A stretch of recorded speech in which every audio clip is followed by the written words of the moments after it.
Oh, 2:55 AD TikTok shives me. Oh man, I thought I was gonna skate because Dana's not in the chat. Hi everybody, welcome to the show. Glad you could be here. Um, as always, I will be spending the first part of the show. Hi, Caitlin. I will be spending the first part of the show answering questions that were submitted ahead of time by my wonderful Patreon patrons and channel members. So if you are with us in the live chat and you have something you would like to talk to me about, a question you would like to ask, or most especially if you were planning on being generous and tossing a super chat my way, please, if at all possible, hold off on that stuff until I get through the patron and member questions, because then and only then will I be paying full attention to the live chat for the rest of the show. So, having said all the, Daryl Letts just said 6 p.m. Friday and I just got paid. Hello. It's always a good feeling when you've got the money. You're like, oh, okay, good. Anyway, that's it. Thanks, everybody. I'm done. No. Let's go to the patron and member question, shall we? Why did I get up and walk out? That's not how I end the show. If I was pretending to end the show, I wouldn't get up and walk out. I would do this. But anyway, let's get to the patron and member questions. And the first one comes from Will, who says, will Lindsey Graham's passing be a bump in the right wing's road or a beginning of a big swing?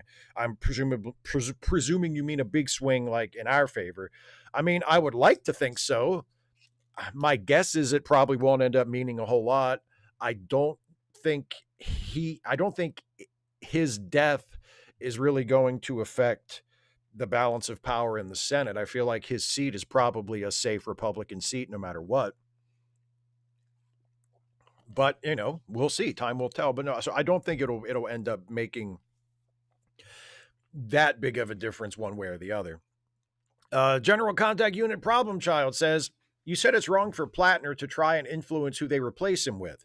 So Dem members in Maine democratically expressed a desire for a progressive candidate, and the Dem establishment should honor that. If they're reluctant to, and Plattner was trying to strong arm them, it seems unfair to the voters to say the person advocating for them can't be listened to because of bad acts the voters had nothing to do with. That seems like punishing the voters for Plattner's crimes. Response? Plattner lost any right he had to have any part in this process. Well, technically, he lost that right before he ever declared that he was a candidate, because he knew he had all of these skeletons in his closet, and he deliberately chose to hide that. And he hid that first and foremost from the voters, right? The voters, yes, certainly they voted for Plattner because they wanted a progressive candidate, but Plattner presented himself to them under false pretenses. So he betrayed the voters just as much as the party would be betraying them if they selected a more middle of the road candidate to replace him. I agree with you. The voters' choice, the voters' intentions should be honored. And when they select a replacement for Plattner, I think that should be taken into account. They should find a candidate whose positions lines up with the positions that Plattner took that earned him those votes. I agree with you on that. You were absolutely in agreement. But Plattner himself should have no part in this process. He gave up whatever right he has to have a voice in this already. No, so he as an individual has nothing to do with it. But yes, the party should honor the wishes of the voters for sure. The dude abides. If you lived in Clacton-on-Sea, would you vote for Count Bidface on August 13th? Absolutely, I would. Yes, I would, for sure. Wolfram and Hart, the evil law firm from Angel that are the primary antagonists. I'm glad that you felt the need to explain the reference, like after you've been asking questions with that name for how many years now? And you're, oh, by the way, it's an Angel reference. Anyway, I wonder if I can get past the 500-word limit by using a 1,000 words name. Evil law firms do that. They do. Anyway, wondering if you were familiar with a top 5 silly and absurd Superman story for your Best of Superman, annual number 10 from 1984, The Sword of Superman. Many people have done lengthy posts on this issue. It's like the Infinity Stones, except a primordial piece of the Big Bang. became detailed sword through space erosion with a Superman logo on the hilt. That's why every world knows he's Superman. Do you know what? I'm not familiar with this story. But now that you have brought it to my attention, I will definitely check it out because it sounds right up my alley, and it sounds like just the sort of thing that I would enjoy talking about for one of my best Superman ever videos. Because the last couple have been kind of straight and kind of heavy, like dealt with really serious Superman stories, and I would like to go back the other direction pretty soon and talk about some more silly ones. So that sounds like a great possibility. So thank you for that. Deminox, hey Steve, I think it's gross. People are quoting Mark Twain over Lindsey Graham's death. I've never wished a man dead, but I have read some obituaries with great pleasure. So inappropriate. Have respect for the dead. The actual quote is, all men have an emotion to kill. When they strongly dislike someone, they involuntarily wish he was dead. I have never killed anyone, but I have read some obituary notices with great satisfaction. Clarence Darrow. Oh, fuck Lindsey Graham, by the way. Nicely done in all respects. And here's another one from Deminox. What is the best non-Trek sci-fi series? And why did you say Red Dwarf? Also, what is your favorite Red Dwarf episode? If you haven't seen it, you can just make something up. It's such a bizarre show. Nobody would know the difference. P.S. Farscape is also an acceptable answer. I have not seen Red Dwarf. I think I've mentioned this before. I've never watched Red Dwarf. It is on my to watch pile. So, I mean, but taking you up on your offer in the question to just make something up, my favorite episode is the one where the alien with a trash can head runs for public office. Right? That's my favorite Red Dwarf episode. Best non-Trek sci-fi series, though. I mean, Babylon 5 has got to be up there. If we consider the X-Files to be sci-fi, and I think it is, at least in part, then X-Files is way up there. The Expanse. Yeah. If I wanted to pick like a more recent example instead of something from the 90s, I would say The Expanse is the best non-Star Trek sci-fi series. Yeah. Donovan Boyle. Hi, Steve. I just finished reading the Jurassic Park novels and was wondering, do you think that another adaptation of the novel would be a good idea? The original film is such a classic, but the novel is less adventure story, more of a horror novel. And details like Hammond being much more like Elon Musk in the novel than Richard Attenborough's portrayal is very poignant, not to mention it being a criticism of capitalism. Details like Muldoon wanted missiles, but Hammond was too cheap.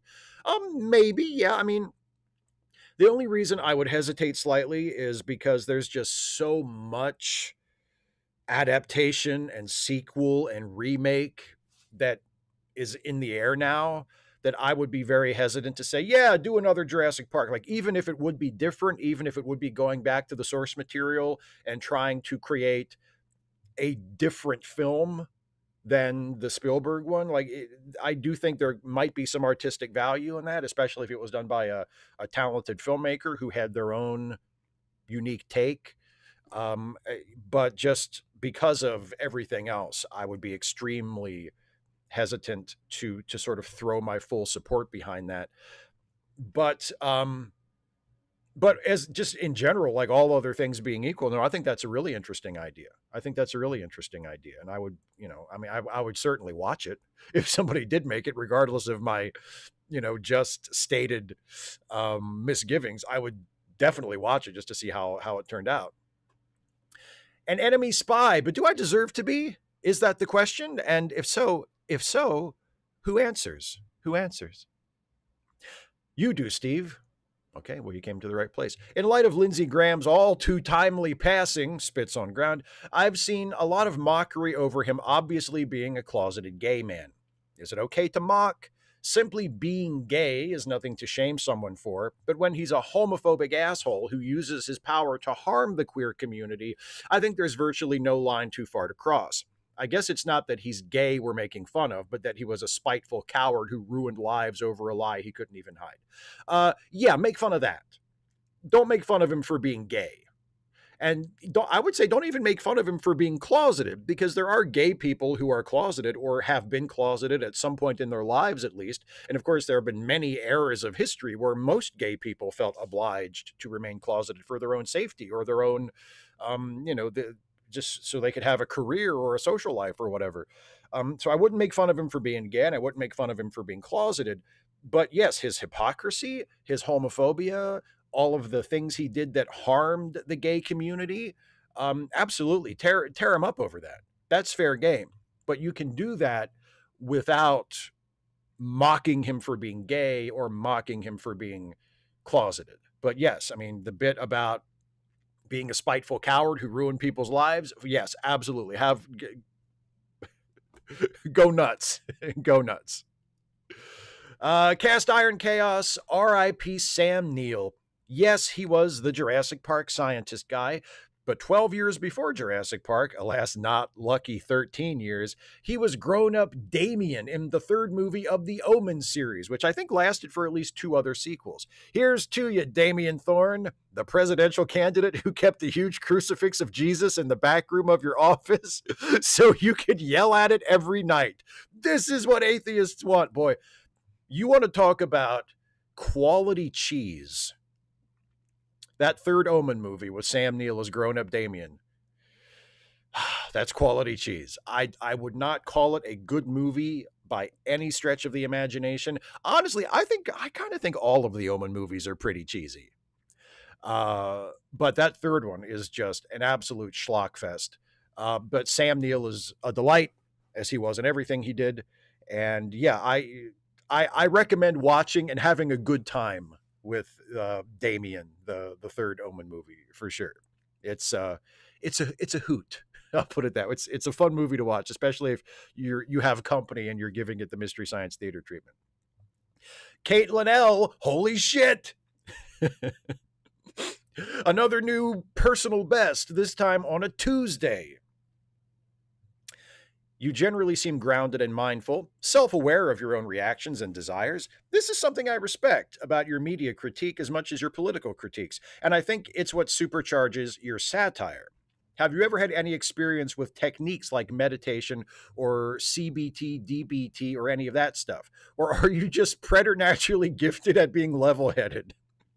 I've still got some free characters, so try microwaving granola instead of making instant oatmeal. It's good. Ooh, that does, you know what? That sounds promising. I may try that. No, I've never really been into meditation or any of that stuff. I guess I must. I do feel like, I'll put it this way. I've always been good at either being level-headed, like being genuinely level-headed and not getting overly excited or upset about things, or being able to kind of take a lay of the land. And if I'm not able to do that, I've always been pretty good at faking it. Like, I'm the kind of person who either my shit is genuinely together, or if my shit is not together, I can act like I've got my shit together for the duration. Right? And I do think that is a useful skill. Now, where did I get that from? Maybe my dad, maybe my grandmother, my dad's mom. I have had role models throughout my life that have been that kind of person, like just a very calm, like, we're capable of getting upset about stuff. And certainly, like me, were deeply flawed people who had their own blind spots and did not always have a grounded, mindful take on themselves or the rest of the world, but generally speaking, seemed to, you know. And I guess I picked it up along the way from them. So I would say I was fortunate to have benefited from some good role models in that respect. But thank you for noticing. I feel like if I was going to give myself any kind of assessment, that is something I would list as one of my strengths. And it's validating to hear somebody else point that out and say, yeah, you seem like that kind of a guy, because I think I'm that kind of a guy too. But my opinion about myself isn't necessarily completely reliable because it's my opinion about myself. None your business. How different would history have been if Germany had unconditionally surrendered in November of 1940 after the end of the Battle of Britain? I think we can safely guess that it would be pretty damn different. No Holocaust, or at least no most of the Holocaust. No United States entering the war in any significant way, which would also mean that the United States would not have come out of the war after 5 years as a dominant superpower. the United States probably would not, and most of the West, honestly, probably would not have come out of the Great Depression as quickly, because the thing that ultimately ended the Great Depression was not the programs of Franklin Roosevelt, although certainly the New Deal helped and was a very good thing. But what ultimately lifted the United States out of the Depression was government spending on the war and the employment that came with that and the economic boost that came with that. So without that, maybe the depression goes on a little longer. Maybe the depression, even goes back into a trough. I don't know. I mean, the politics of Europe would be completely different. The balance of power between the West and the Soviets would potentially be completely different. It's almost impossible to imagine. But very is the answer. How different would history have been? Very, very different. Brian Baker, who is dazed and confused. Steve, with all the deaths of politicians in the news, I rewatched your video about not being sorry someone is dead. Sent it to a few friends who also appreciated it. Question: I have seen videos about MacGyver and the A-Team and was wondering, what are your favorite cheese shows? You mentioned Batman from 1966, but what are some others? Mine include Tom Baker, Doctor Who, Wild Wild West, and Mission Impossible. Keep up the good work. Oh boy. Yeah, I guess Batman 66, but I tend to think of Batman 66 as just a comedy, not necessarily a cheesy show. I mean, I think it does what it does on purpose. But I mean, obviously MacGyver is on my list. Knight Rider, Baywatch. It's another great cheesy show.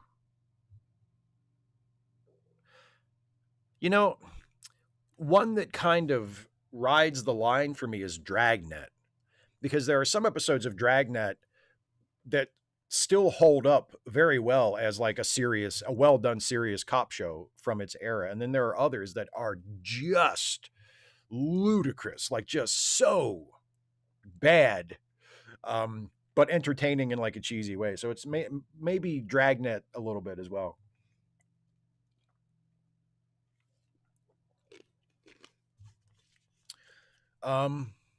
Perfect Strangers, one of my all-time favorite shows. Not something that I can usually call legitimately a good show, because it was very badly written and it was very cheesy. Um, and often like very sort of lazy and lowest common denominator, and hackneyed in its writing. But man, Marklin Baker and Bronson Pinchot are so good and have such great chemistry together and have such great comic timing that they make what is often a very badly written show into something that is, for me at least, very entertaining and very watchable. So I would put Perfect Strangers on my favorite cheese list as well. Agent Meister wishing a happy birthday, belated or early, to you or someone you know. Well, on behalf of whoever that is, thank you very much, my friend. Peldor Joy Steve, is there a particular order in which you put your clothes on in the morning or after a shower? For me, it's underwear, pants, shirt, socks, shoes, jumper. And if I'm going out in inclement weather, all that would be followed by coat and hat. Although I am considering wearing my underwear on the outside to cut down on laundry bills. Now that is smart. Fuck society and its backward expectations. Also, are you a jeans guy, or would you experiment with, say, sweats, corduroys, or bell bottoms? Okay, my order: underwear, socks, jeans, shirt, hat. Or if it's not, and all of the shirts, like if it's cold and I'm putting on like a t-shirt and then like an overshirt, all of that after the jeans, and then hat. What else? Oh, am I a jeans? Yes, I am virtually always a jeans guy, unless I'm wearing something different as like a costume for a video, or I'm like just at home around the house. I will sometimes, if I don't take a shower right away, or if I know I'm going to work out or something, or I have something to do around the house that I don't want to take a shower and get dressed yet, then I have shorts that I wear, but I don't ever wear them out. If I'm once I'm dressed like a grown up, like dressed for the day, I'm being myself. I'm not doing anything in a video, or I don't have any kind of special occasion to go to where I would be expected or obliged to not wear jeans. And those are very rare. I very rarely go to things like that. But other than that kind of thing, I'm always wearing jeans. Yeah, I'm definitely a jeans guy. Neil Klein, you have shown remarkable restraint in light of the recent flood of stupid news that begs for response. If anything, you've been more rigorous in keeping your content consistent. What keeps you from posting more reaction videos to the venal, open hypocrisy of the Republicans? Is it just not having more time, or do you see that as a distraction? Hope you're well. All my best wishes to you, Steve, and please keep going. Well, I am going to keep going. You have no fear. You have no reason to fear that. A lot of it is time, but a lot of it is also because I do make videos like that from time to time, and sometimes I make a lot of them, and sometimes it's a while before I make another one, and it all comes down to if I have anything to say, if I have a take. If Trump does something, or if one of the Republicans does something, or if some current event happens, and I feel like I have a take on it, where it wouldn't just be me setting up the camera and just blah, blah, blah, blah, blahing for 15 or 20 minutes and then trying to edit it into something coherent. If I actually have something meaningful and relatively focused to say, then I'll do it. If I can think of an idea, and I can think of a couple of lines, and I can come up with a good ending, and then just sit down in front of the camera and do it, then I'll do it. And if I don't have any of that, then I don't. and I work on whatever I'm working on already. So it's the combination of those factors. It's the time, and it's whether or not I have a take. The Grumpy Monkey, how now, Steve? Outside of school or work, have you ever tried or considered trying any of the following? Learn a foreign language, learn to play a musical instrument, take up arts and crafts, sew on a button, change the oil in your car, learn a martial art, gotten a tattoo, join a drama society, your YouTube work notwithstanding, put together a model, and have rumors of rodents of unusual size ever stopped you from going into a swamp? Just curious. I'm not compiling a dossier on you, nervous chuckle. I have attempted in the past to learn foreign languages and given up because it was too challenging. Same thing with playing a musical instrument. Like, this is too fucking hard. Never mind. I have never actually changed the oil in my own car, I think, or my own truck, as the case may be. I know in theory how to do it, but I've never actually done it. I took karate classes when I was a little kid, but that is the extent of my experience with martial arts. I've never gotten a tattoo. I've never been able to think of something I wanted a tattoo of. Never seriously thought of getting involved in drama other than my YouTube stuff, except for the independent film company that I worked with a long time ago now. And I've never really been a model building guy. So no, I guess the answer to most of your questions is either no or tried it and gave up. Carlisle the Cinephile, warning, spoilers for Supergirl. Okay, so if you haven't seen Supergirl yet and you don't want it spoiled, just, go. So, Grumpy, I have sewn on a button. Yes, I do know rudimentary. I have rudimentary sewing skills. I have sewn on a button many times. Anyway, go sew on a button if you don't want to have Supergirl spoiled for you. Anyway, there's a moral quandary I've been thinking about since I saw the new Supergirl movie.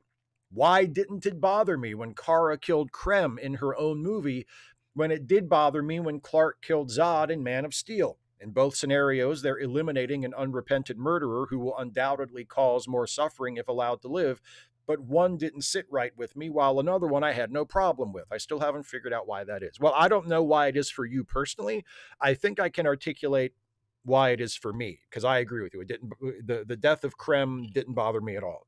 Here's why I think that is. Kara killing Krem, say that 3 times fast, is something that story builds up to. That's a payoff for that story, for Kara's story, and for how Kara's story has interacted with Ruthie's story. It took me a second to remember her name.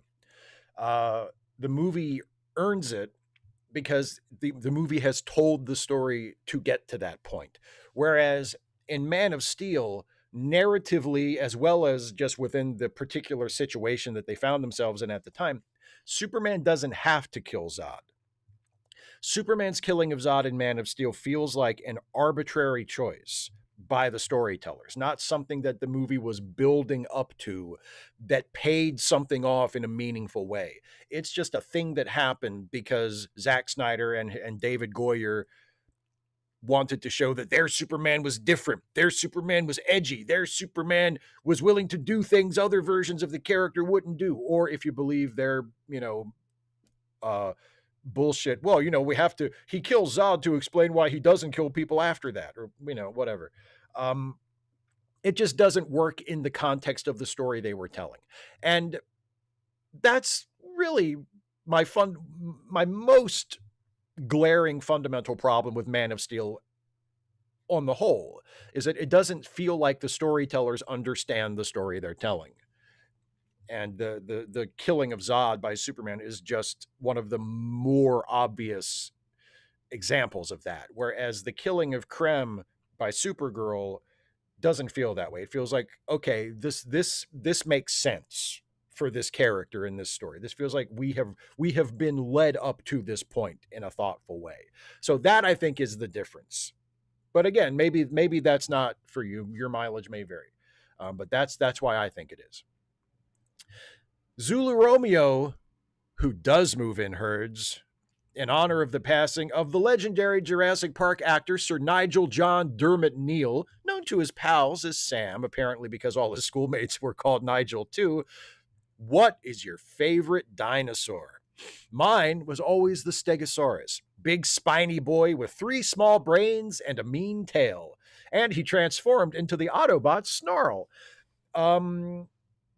I think you've probably figured out how basic I am by now. So it will not surprise you to learn that my favorite dinosaur is the T-Rex. Is there a more obvious choice I could make? I don't think so. Oh, the T-Rex. Had to think about that one, didn't you? T-Rex. Although here's the little like personal idiosyncratic reason. Because T-Rex looks the most like Godzilla. And if Godzilla was a dinosaur, which technically he is not, but if Godzilla was a dinosaur, then Godzilla would be my favorite dinosaur. But Godzilla's not a dinosaur. But a T-Rex kind of looks like Godzilla. So T-Rex is my favorite dinosaur. And here's another one from Zulu Romeo, who doesn't need eyes to see. I think it is time to revisit and reevaluate Event Horizon, especially in the wake of the passing of its star, Sam Neill. I still maintain it's Paul W.S. Anderson's only good film, but that isn't damning the usually awful film director with faint praise. Despite its flaws, the film stays with you right to the end and will never leave you. I should probably go back and watch it again. It's been a long time since I've seen it. I didn't hate it.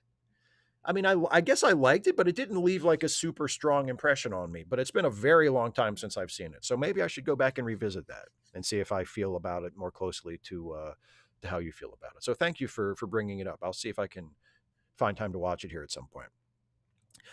The Brain.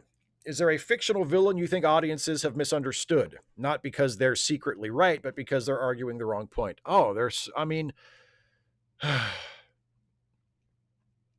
Pretty much any villain that people end up rooting for. And it's usually not the entire audience. It's usually just a segment of the audience. But as a Star Trek fan, the obvious one is Gul Dukat from Deep Space Nine. Anybody who thinks that Dukat is anything other than a fucking scumbag and a space Nazi and just an evil piece of shit has really missed the point of that character. He's not a good guy, ever, at any point in the series. He is not a good guy.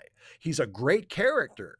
And he's one of my favorite Star Trek characters. And I love watching him. And he's a brilliant creation.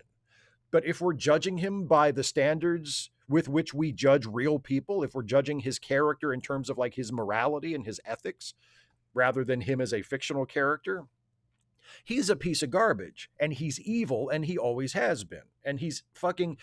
we can argue the philosophy of it, whether or not he's irredeemable, but he is definitely unredeemed in the show. And yet there are still people who defend him, or there are people who will say, well, he was good up until the writers did this. He is good up until, but no, he was always a piece of shit. We were always meant to think of him as a piece of shit. Now, he's complex. He's not one dimensional. And I think maybe that's where people get tripped up. They see that he has depth and that he has different facets, and there's some complexity and some conflict in him. And they think, oh, he's secretly a good guy. No, he's just a complex villain. He's still a piece of shit. So I think my number one choice for that kind of thing would be Gul Dukat. And again, not everybody in the audience misunderstands him. But at the time the show was being produced, there was a sizable chunk that did, and there still is among the Trekkie fan base, I believe. Don Quixote, who finally has a problem with the 500-word limit. Hi, Steve. Over the course of my life, I've been able to see a few bands and comedians who are either no longer living or just not performing anymore. The ones that stand out that I got to see are George Carlin and Tom Petty and the Heartbreakers, both just one time. Of course, there are some I might have had a chance to see, but chose not to for some reason and now regret. I would have liked to see Huey Lewis and the News, The Police, and maybe Duran Duran. The last two were too expensive, continued. And here's the continuation from Don Quixote. I don't recall if Robin Williams was ever in my area. I would have liked to attend one of his shows. I can't think of any other comedians who fit this narrative, although I have seen Lewis Black a few times, and he's getting up in age. I'll have to remember to go see him next time he's around. I know this was a long way to ask, but have you ever regretted not going to see a band or a comedian who has died or just doesn't perform anymore because of health or age or a combination of both? Not really. I don't really go to too many live shows. It's just never been something I've done very much. I have seen a few comedians in the past. I did get to see, when I was in high school, I did get to see George Carlin. George Carlin came through Hagerstown and performed at the Maryland Theater. And I got to see that, and that was really cool. And looking back, I'm glad that I got to see George Carlin live. But that was an exception. For the most part, I just don't go to concerts or live shows all that often. I mean, if I were to think about it, I mean, it would have, just as a general idea, it would have been cool to see Johnny Cash. I don't know if he ever came through here or not, but just conceptually, it would have been cool to see Johnny Cash. But, like I said, I don't know if I ever would have even had the opportunity. But yeah, but no, generally speaking, no, there's not one where I think like, oh man, so-and-so came through the area before they died and I wish I could have gone to see them. Like, no, not really. Gray Gildersleeve, Steve, I've been catching up on your Superman videos, and I agree that Denny O'Neil's 1971 attempt to modernize Superman was unsuccessful. You mentioned his revamps of Batman and Wonder Woman, but not Green Lantern, Green Arrow. Have you read that series? And if so, what did you think of it? Personally, I thought it was successful in forcing the heroes to confront realities such as racism and Green Arrow's teen sidekick Speedy becoming a junkie. The series humanized DC heroes. Oh no, I agree. I have read the Denny O'Neil, oh my God, Neil Adams, the Denny O'Neil, Neil Adams run on Green Lantern, Green Arrow. Again, it's been a while since I read it, but I have read it once upon a time. No, and I agree with you. It's one of the most important creative runs in the history of DC Comics, I think, because of what you say. It brought DC down to earth in a way that it was not doing all that often at that period. We're talking end of the Silver Age, sort of dawn of the Bronze Age. And Marvel had kind of dipped its toe in that sort of thing. Marvel had been doing stories that touched on social issues or stories that had the characters dealing with real life problems. And DC didn't really do that. And the Green Lantern, Green Arrow run was their first really noteworthy attempt at doing that. So no, that I agree. And yes, that is definitely something that's a bright spot in Denny O'Neil's resume. I mean, I think Denny O'Neil had more hits than misses. I do think his Superman his attempt at reinventing Superman was a miss, and I do think his attempt at reinventing Wonder Woman was a miss. But I think if you look across his entire career, he definitely had more ups than downs creatively, and that the Green Lantern Green Arrow run is definitely a big up for Denny O'Neil and for DC Comics in general. Josh Mayfield, you've spoken about AI numerous times in the past. I was curious as to what your personal stance for AI usage is. Do you feel it's a useful tool, or do the cons outweigh the pros, i.e., water consumption, training data based on theft, etc.? It's funny. I'm writing a video about this now that I'm going to have to probably stay up late to finish tonight. So I can shoot it tomorrow. I'm not quite done with it yet, but that touches on some of these issues. My objections to AI are not so much against AI in principle as to the problems with how it is being used and implemented and trained, etc. right now. I am bothered by the way training data is used, by the way other people's work is used to train AI models without getting the permission from the artists or the people who created the work, without compensating them. I'm very bothered by the fact that AI companies are creating AI models that then they will profit from, that have been trained on other people's work, and the people whose work provided the content that the model was trained on aren't seeing any cut of the profits, aren't getting any revenue from it. That seems deeply wrong to me. Yes, of course, I'm bothered by the environmental concerns, the water consumption. I'm bothered by the wastefulness of it in general, of all of these tech companies building data centers that they themselves admit they don't really need yet.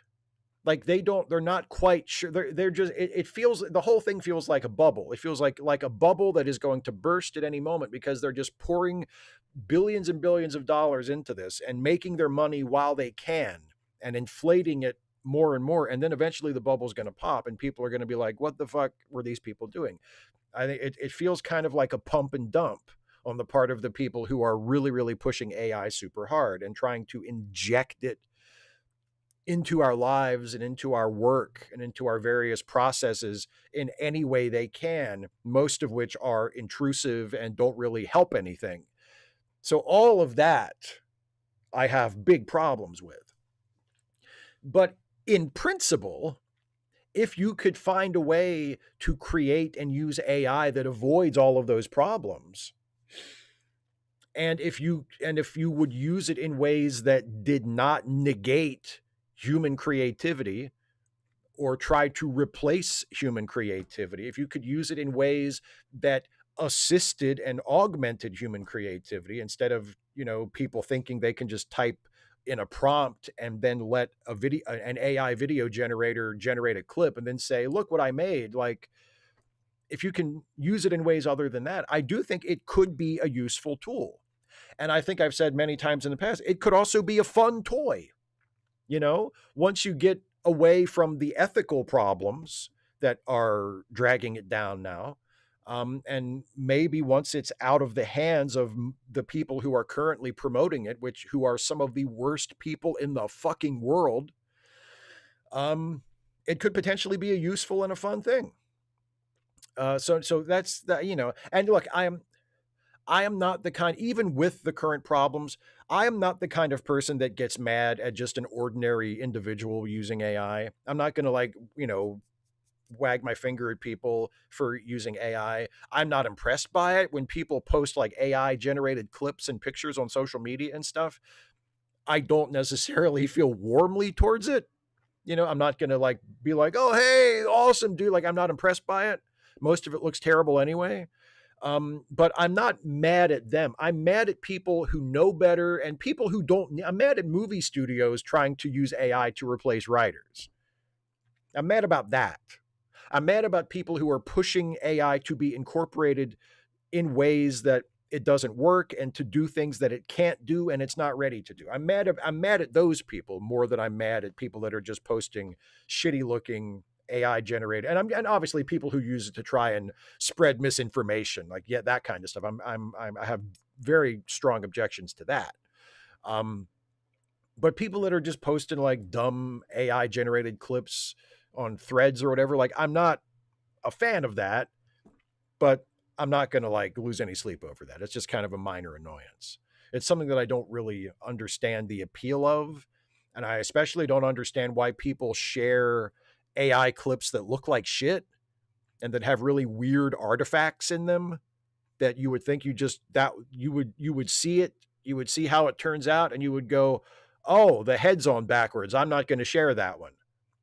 But then people share that one. Like I don't understand that mindset. Why would you want people to see something that looks like shit? But but anyway, yeah. That's so. It can, if you can dig through all of that I just said, maybe you can figure out how I feel about it. John Burns, "Let This Be Your Last Battlefield" is a weird episode. Lokai is horribly oppressed, so how did he get off the planet? There are many arguments, but I think it's a critique of the two-party system. Maybe.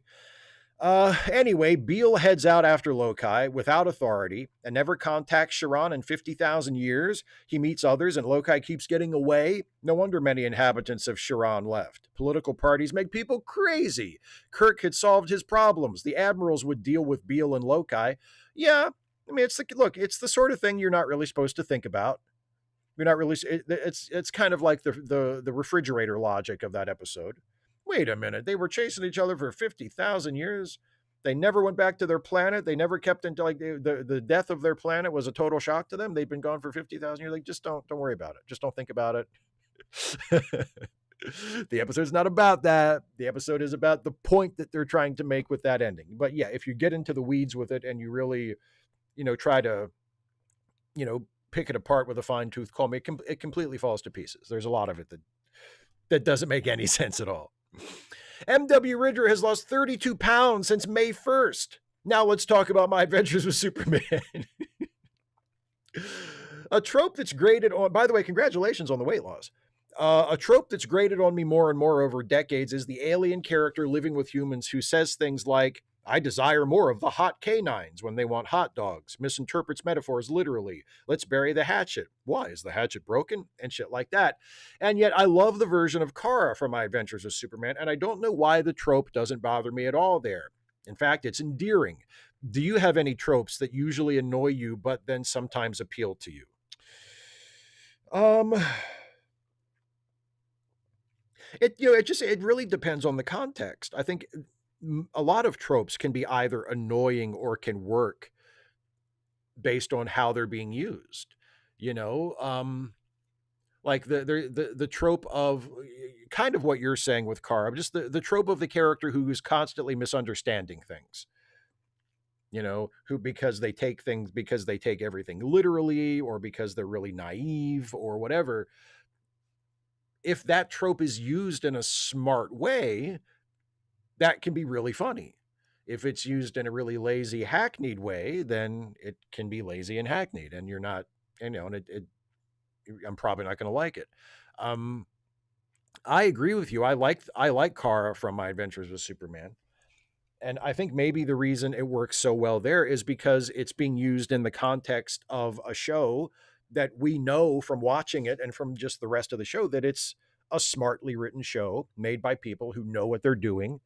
And having Kara be that way doesn't feel like they made her that way just because they flipped a coin or pulled some traits out of a hat or said, let's just make Kara, let's do that thing where she misinterprets things and she speaks literally, and she doesn't use contractions or whatever. She calls everybody by their full name. Like, let's do that thing with her. It feels like they're being more thoughtful in the way they write her. And also it kind of makes sense with the way that character has been introduced, because she was with Brainiac for so long, and it's like, well, she talks a little robot like because she was with Brainiac. I mean, it feels like it fits her character as an individual, and it doesn't feel like a lazy trope that they just pulled out of a drawer and said, here, this is going to be Kara. And to me, I think that's the difference. If it's there's no reason why a trope has to be bad. If it's used thoughtfully and with some imagination and with some intention, then it can be a very useful thing and a very successful thing. And I think that's the case with Kara and with a lot of my adventures with Superman. Andy Lawler can't wait for the World Cup to be over so we can stop pretending we care about soccer.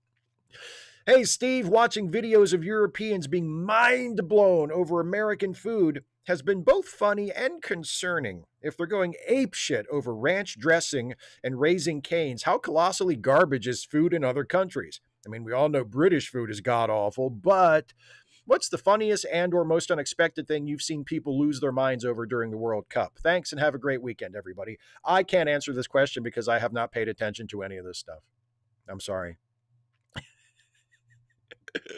I have not watched any videos of Europeans reacting to American stuff because they've been here for. I have not paid. I shit you not. I have paid zero attention to the World Cup or anything surrounding it. I am not interested. I don't care. Um, I'm very happy for the people that do care. I'm very happy for the people that have been excited by it and have been watching it and have been into it. I'm very happy for the people who came to our country because of it and had a good time. I'm kind of relieved that they've had a good time in our country during this time when a lot of people who live here are not having such a good time. I think that's all great, but I don't care. I have no interest in it whatsoever, and I have not been paying attention. So I don't know what the funniest or most unexpected thing that Europeans have had in.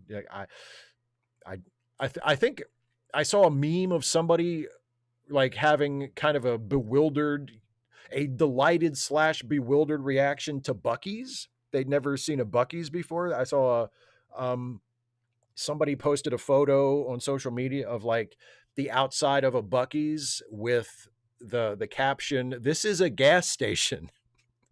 And that was kind of funny. But no, other than that, I really can't answer the question. I'm sorry. I mean, you say we can stop pretending we care about soccer. I haven't been pretending. I've not been raining on anybody's parade. I haven't been like shit talking the World Cup because I'm not mad at it. I'm just not interested. So, I can't really answer that question. I'm sorry, my friend. Some random geek who is going to vent for 1,000 characters. Here we go. All right. I'll try to do justice to your venting. On my birthday, July 9th, it was good. And then Joanna DM'd me that her bank account was at negative $48. I did share her begging bowl that day, like I often do, but because I didn't give her money that day, she got an overdraft fee and was at negative $82. Fuck capitalism. I did give her $100, and then her account went negative again the next week. 9 years of this. No end in sight. And she is on SSDI, food stamps, Section 8, Medicare, and Medicaid, and it isn't enough. Personal responsibility, I guess. Some random geek who is going to go broke helping their friends.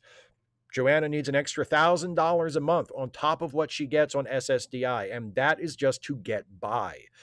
Naz only gets $800 a month from SSI. Naz and LQ need $1,000 a month for bills and food, and getting on disability isn't easy. Phoenix needs $4,000 now and then $1,000 a month for all their expenses. They were denied disability 3 times. Joey needs about $500 a month since they were denied disability as well. And if I'm going to be their sugar daddy, I need a job that pays $40 an hour. Will that happen? I mean, for your sake, I hope so. I hope you get a good job.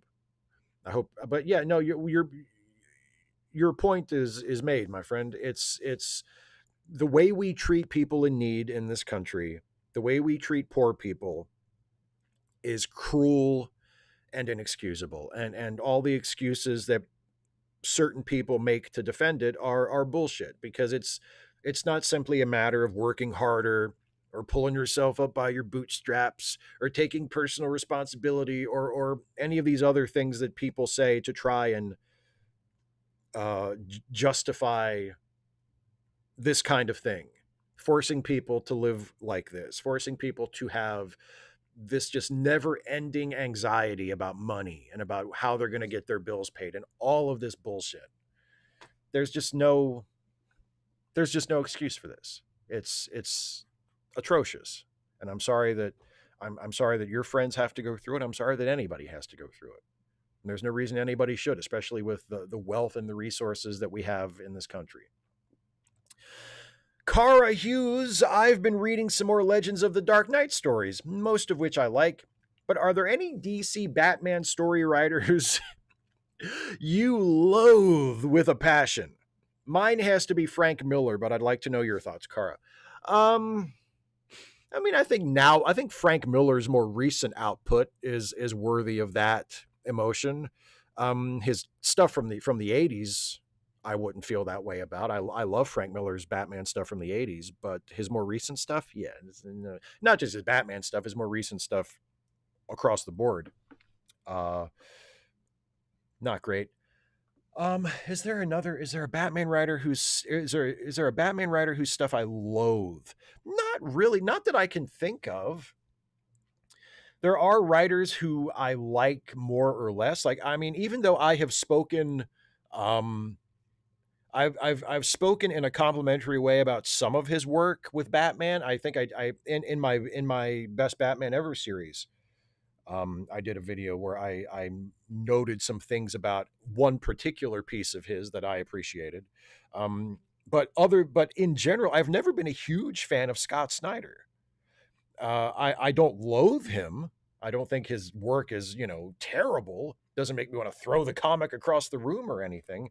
But I've never been a huge fan of his Batman work. There are exceptions, obviously, but generally speaking, not my favorite. It's easier to think of artists, honestly. I think when I was reading comics in the 90s, one of the most baffling editorial decisions I think DC Comics made regarding Batman was hiring Kelly Jones as the monthly regular penciler for the Batman for the monthly Batman comic. That just did not work. Kelly Jones has a very particular style. He does have his strengths, but he also has his weaknesses. He's a great cover artist. He was a great choice for the Elseworlds Batman stories, the Red Rain, the Batman Dracula trilogy. He was great for that because of the tone and because of the nature of that story, and because he had a little bit more time to work on it. It wasn't like a monthly comic. It was a series of graphic novels that he could take his time with a little bit more. But Kelly Jones as a monthly artist for a Batman comic, it didn't suit the writing. It didn't suit the format. It was just, to me, and he had his fans. There were people who loved it, but I thought it was just awful. And it's not necessarily because he's not a good artist or he doesn't have talent. His work fits in a particular niche. And I don't think he was suited for that role. But so that's an example I can think of as well. Not a writer, but an artist that I just thought, what is this? What are they doing? Simon Moody, what are your takeaways and predictions as to next steps from last night's presidential bloviation? My instant reaction was, given how it was framed, is a purge of anyone in agencies that won't sign on to his fairy tale, this time firing for cause as part of the deep state, setting up for the next step. Yeah, I think you're probably right. He's going to continue down the path that he's been on this entire time of this second term. I think that speech last night was mostly about trying to pressure Congress into passing his fucking voter suppression act, the SAVE Act. That's what that was about. And I don't think it's going to do any good in that respect, because there's no way it's going to get past the Senate. In order to get past the Senate, they would either need to bring some Democrats on board to overcome the filibuster threshold, which is not going to happen, or they would have to get rid of the filibuster, which I don't think there's enough Republican support to do. And there's not, and I think even if they were somehow able to get around the filibuster, I don't think there are enough Republicans in the Senate who would vote for this bill. So it's just not going to happen. But Trump was trying to, use the bully pulpit to make it happen. But the problem with that is, he doesn't have a case. He doesn't have a leg to stand on. His story of this is incredibly important because there's so much voter fraud and there's foreign powers interfering in our elections and, blah, blah, blah. The blue states are going to steal the election. There's no evidence of any of that. There's no evidence of any of that. And even those Republicans who are on his side because they share his shitty beliefs know that. They know they don't have a leg to stand on. They know it is indefensible. So I don't think he's going to succeed in that. But I do think his intention is just what you say, to continue to push in the direction he's been going, to continue to remove anybody from the federal government that he can, that he views as insufficiently loyal to him. But I think that's his intended direction. That's the direction he's been going in. But I think that speech last night was mostly about trying to bully Congress into passing this bullshit bill. And I don't think he succeeded in that. Air One Fire. Hi, Steve. What is your opinion on the movie Punch Drunk Love from 2002 by Paul Thomas Anderson, starring Adam Sandler? I didn't expect a movie to touch me this deep. I too want so to break people's windows, fuck up a bathroom, and smash people's faces with a sledgehammer, including my own. I've been watching multiple movies by acclaimed directors a day and understood what happens in them about half the time. Best wishes. I love Punch Drunk Love. I saw it in the theater when it first opened. I am a massive fan of Paul Thomas Anderson. He's one of my favorite directors. I cannot think of a movie of his that I have seen that I have not absolutely loved. Some of his films are among my very, very favorite films ever. And I think Punch Drunk Love is fantastic. So, yeah. I mean, it's really, really funny. And it's also just, I mean, it's very moving. Yeah, it touches you.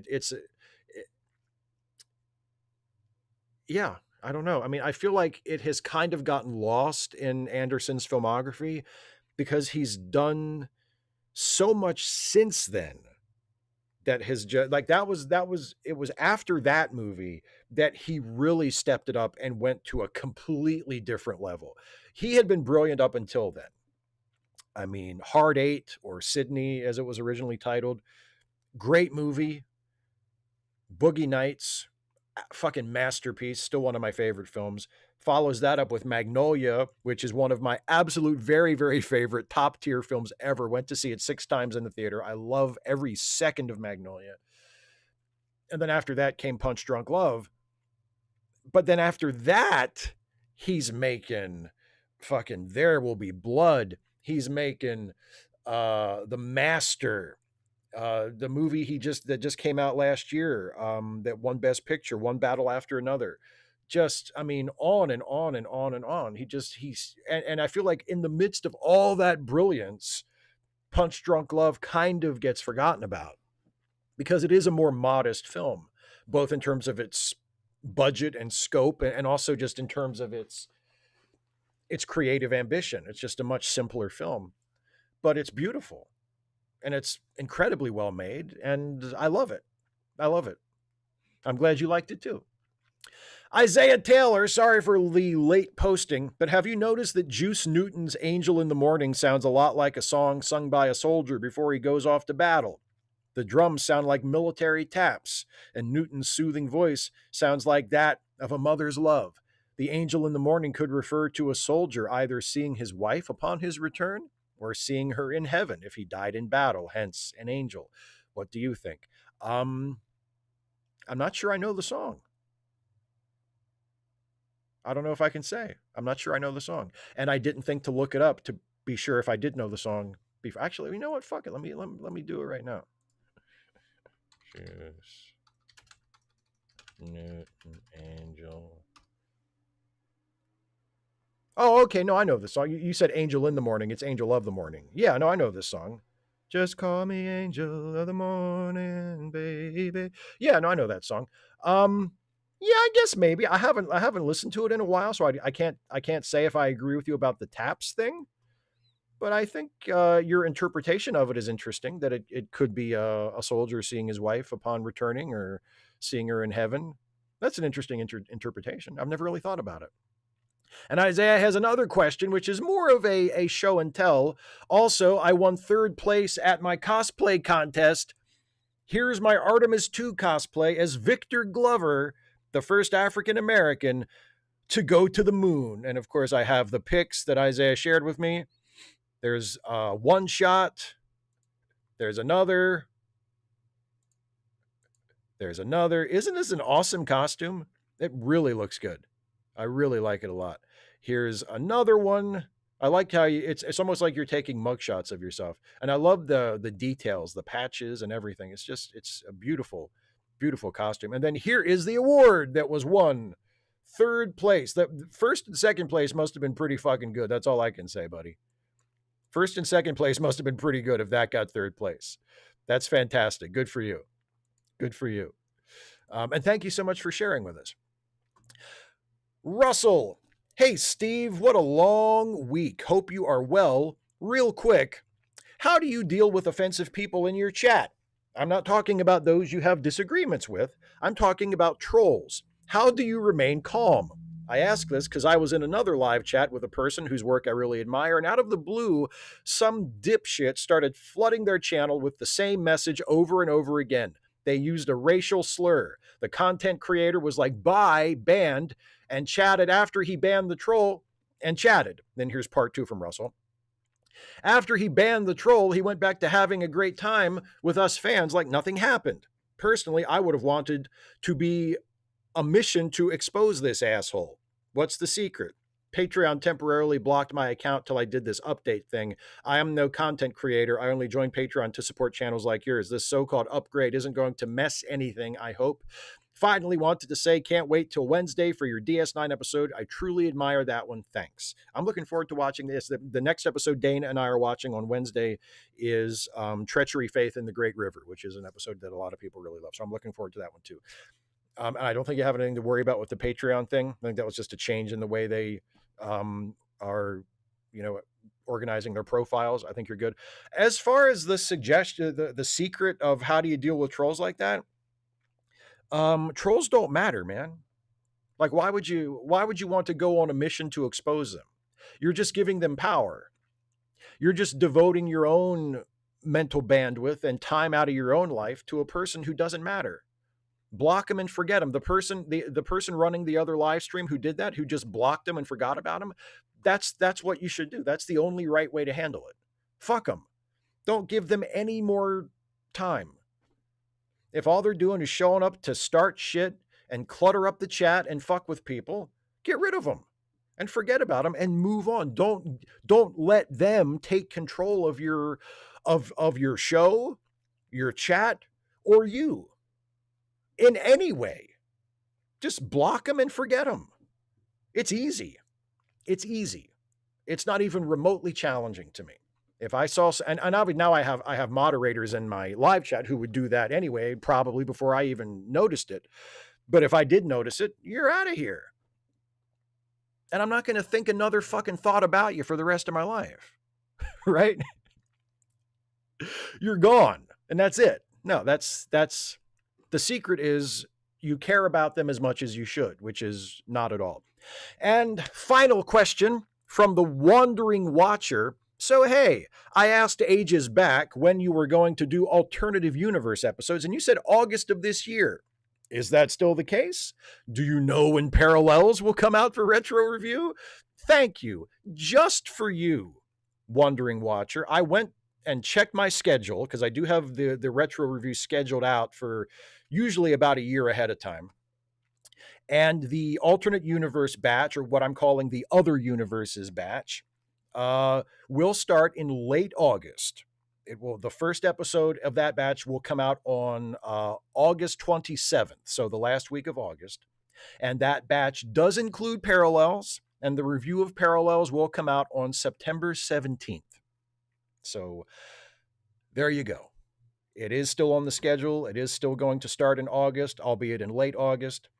And Parallels is September 17th. Glad I could be of service to you, my friend. That's it for the questions, for the patron and member questions. Let me restart the the live chat viewer, which is our custom here. And while I'm doing that, I will let everybody know, as is usually the case at this time of the show, We're about to watch a brand new Stuffy short. This is another one where I literally just did this one this week. It will be a brand new Stuffy short that I shot and edited and finished on Tuesday, and here we are on Friday, and you're going to see it for the first time. It will go up as its own standalone YouTube short on this channel tomorrow, but because all of you have had the good taste to be watching this live stream right now, you get to see it more before anybody else does. So please do now enjoy this brand new Stuffy and Friends short.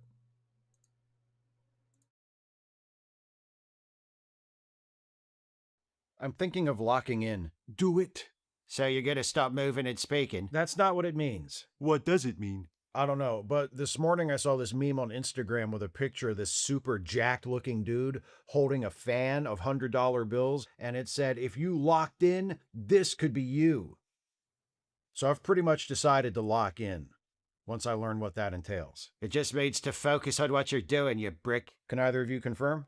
I'm not familiar with the meme you saw, but that sounds reasonable. Yeah. To lock in, to banish distraction, and give your energy and attention to nothing but the task before you. The task is all, only the task. The task is the universe entire. What's the task, though? If you want to get your flabby arse in shape, then the task is exercise, isn't it? I already exercise. Wanking's not exercise. It's not just wanking. I think what Jack is saying is that if you want more significant results, you need to continue exercising and maybe be more strict in things like your workout schedule and your dietary choices. Things like that. What I'm saying is, wanking is not exercise. Also that. If it were, I'd have an arm like a bloody jumbo carrot. Or a potato. Fuck off. So locking in just means like working hard and having discipline? I don't think I care for that.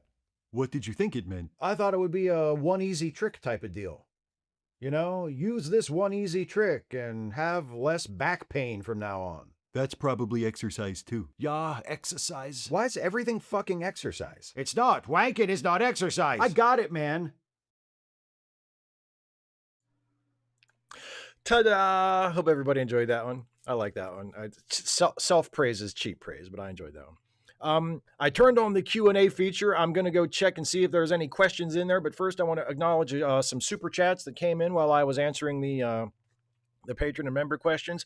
Here's one from XDeminox, who says, shut up and take my money. Philip J. Fry, thank you very much. And thank you for quoting another one of the best non-Star Trek sci-fi shows, Futurama. Debbie Bannister with a super chat. Thank you as always, Debbie, for your generosity. Debbie says, nice to take a break and listen to your Ask Away. Well, I'm glad I can give you a break and hopefully some entertainment. John Burns with a super chat. Thank you, my friend. John Stewart had a great Monday show, starting with the death of Lindsay, but what was mentioned but not highlighted was lots of old Congress. Was poor efficiency, passing bills of Trump's party good? Yeah, I mean, better than not, but it would be even better if Trump's party was not getting bills passed because the Democrats were in charge. And here's one from Carver94 with a super chat. Thank you very much. I don't have a question. I just wanted to express my endless gratitude for the work you do. You've helped getting through this time immensely. Well, that's really nice to hear. Thank you very much. Thank you very much. Okay, let's see. Oh, man, Caitlin said... the one where the trash can runs for public office. Steve, that's actually a real Red Dwarf plot, you magnificent bastard. I mean, he's a robot janitor, but still, you're so close. That's hilarious. I mean, I get what it's life imitating art. Alex Martin says, if you could go back and fix any star, and then that's it. I guess you must have hit enter too quickly. Caitlin also says, this is a little follow-up question. Do you ever zone out and mull over your problems when you're working out? Because that counts. Working out is the main time I meditate. I can't just sit in a room. Sometimes I do. Usually when I'm working out, I've got something on the TV that I'm using to kind of distract me from the working out. So if I'm like on my bike doing an hour on the bike, I'm watching a movie or something, or if I'm, doing like calisthenics or doing something with my cordless battle ropes, which is like my main workout now. Um, I've got something on TV that I'm watching while I'm going through things, so I'm not necessarily thinking about a whole lot. But I'll tell you what, sometimes if I'm going for a walk, and I haven't been able to go for a walk for a while because the weather has been so goddamn hot. But sometimes when I'm going for a walk, that's my time. I'm usually like listening to music or something, but that's if I have something to think about, I'll think about it while I'm taking a walk. Or, if I'm doing something creative, if I'm like writing something, I'm in the middle of something, I might think about that while I'm going for a walk. And walks have been very creatively fruitful for me in the past. Yeah. Super chat from Carver94. Thank you again, my friend. I'm officially voting to add an Australian stuffy character. Well, that's not going to be able to be me doing the voice then, because I don't have an Australian accent. Sinister Intelligence says, have you seen the 1983 miniseries V? I bought the first 2 episodes on VHS and I'm loving it. Can't believe that Independence Day ripped off V. I saw it a long time ago. I think somebody asked this a few years ago as well. I saw it a long time ago when I was a little kid.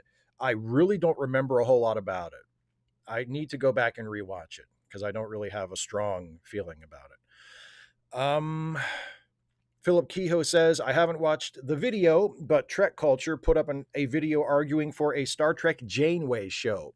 And I hope I can disagree respectfully with people of goodwill, but just no. Well, look, I agree because, I mean, not that I have anything against Kate Mulgrew or even Captain Janeway as a character, but I mean, I want to get away from the legacy character stuff. I want to get away from the Star Trek, old character show. Like, I don't think that's the future. I don't think that's where the franchise needs to go. I don't think that's where entertainment in general needs to go. I think we need to go forward instead of constantly looking backward. So,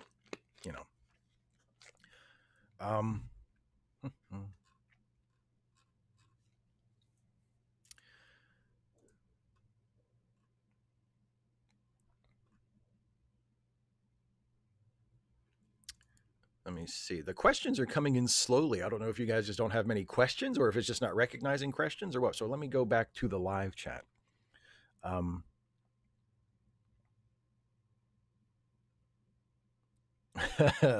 Commenting on wanking is not exercise. Yeah.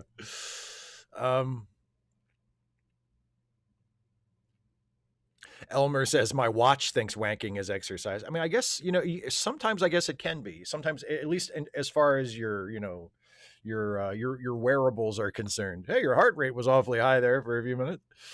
Some random geek says, has Tim Curry done a bad performance? He's been in bad movies, but has he done a bad performance? Yeah, not that I've seen. I know Tim Curry's one of those actors that even if the movie is shit, he's always good.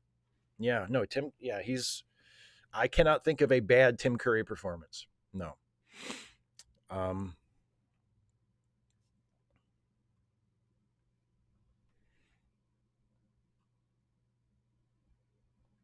Quixote Quagmire would disagree that wanking is not exercise. Giggity. Oh, Michael Hadeline, that's a good point.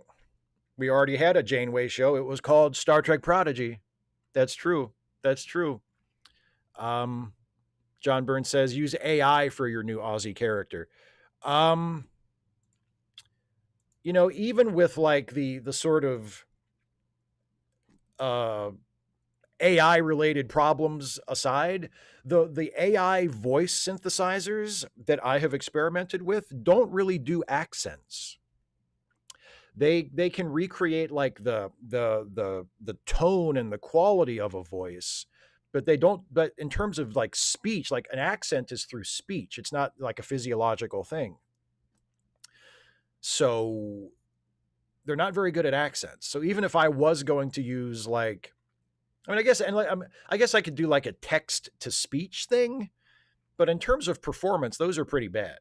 Like, I guess I could type in like a script and give it like to an AI speech synthesizer and just do text to speech. But again, in my experience, you don't get a very good result from that. It's really hard to get the exact right intonation. You're not getting a performance.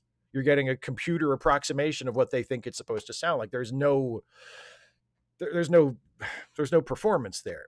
At least if you're using one of the AI voice generators where you can provide it with a recording of like a human being giving a performance, and then it will sort of map the AI voice on top of that, then at least you get the performance you need. Like the character sounds like it's supposed to sound. But in that case, like the accent needs to be there in the performance. The voice synthesizer won't add that. So, yeah.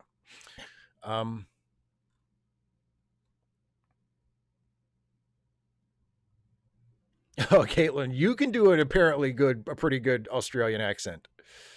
Well, I'll keep you in mind. Maybe if the Aussie character ever shows up, I'll give you a call. Jaden Paula says, "Do you read Wonder Woman, or are there any other superheroes you would ever do a best ever series for?" I mean, I don't read anything right now, not regularly. I haven't read any new stuff from any character for a long time. I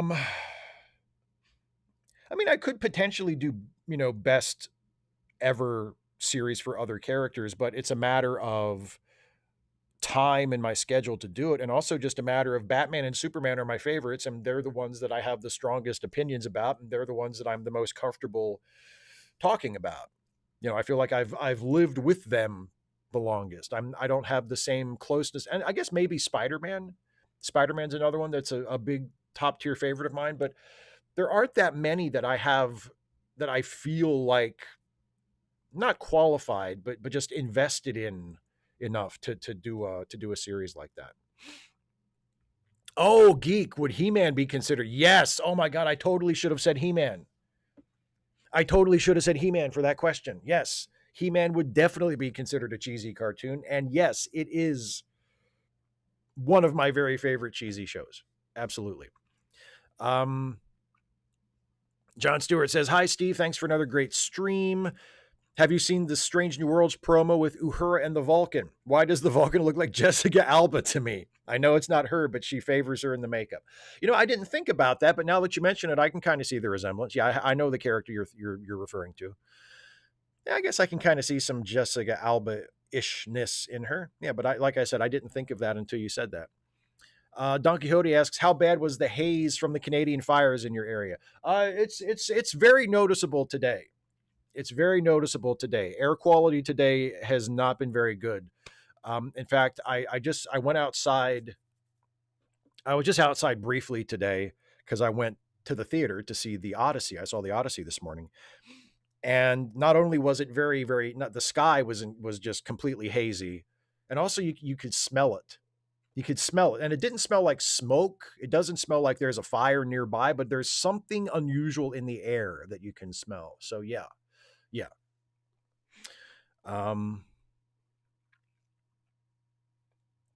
Kurok says, "Thanks, Steve, for giving me some insight, and thank you to your mods. It was just upsetting. First off, the guy and his wife are really nice people. Also, it just seems so easy for content creators." Well, I think like Geek mentioned earlier, I noticed in the chat, if you're a content creator, if you run your own live streams or moderate live streams, you get used to it. So I mean, part of it is just developing a callus, I guess. But also it's fuck those people. Don't give those people any more of your time than you absolutely have to. Fuck them, Zulu Romeo says, "Star Trek the Superhero series. A mild-mannered starship crewman gains magical powers and becomes a superhero. Somebody greenlight it." I mean, it's an angle they haven't explored yet. I'd rather see somebody try that than, the next Legacy character series.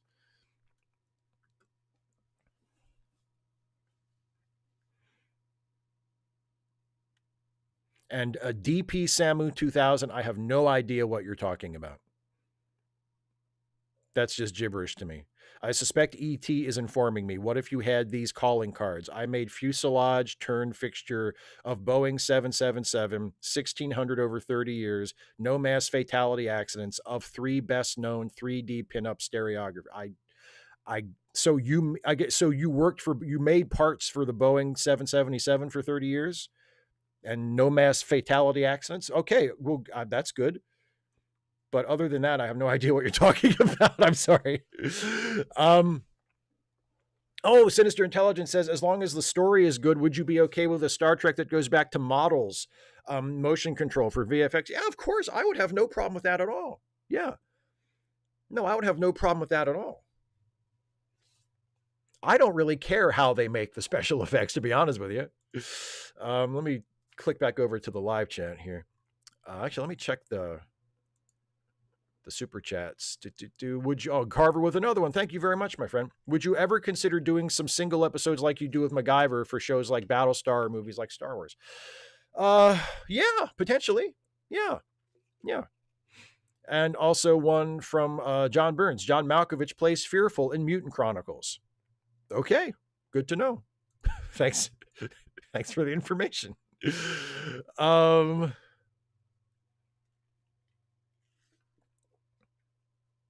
Smelled like ozone, says Carver. Yeah, maybe that was it.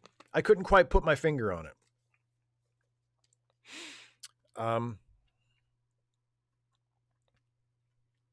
Carver says the smoke from the fires was really bad in NYC up until today. I think it's drifted down our direction. I think it's going to keep sort of drifting south. Yeah.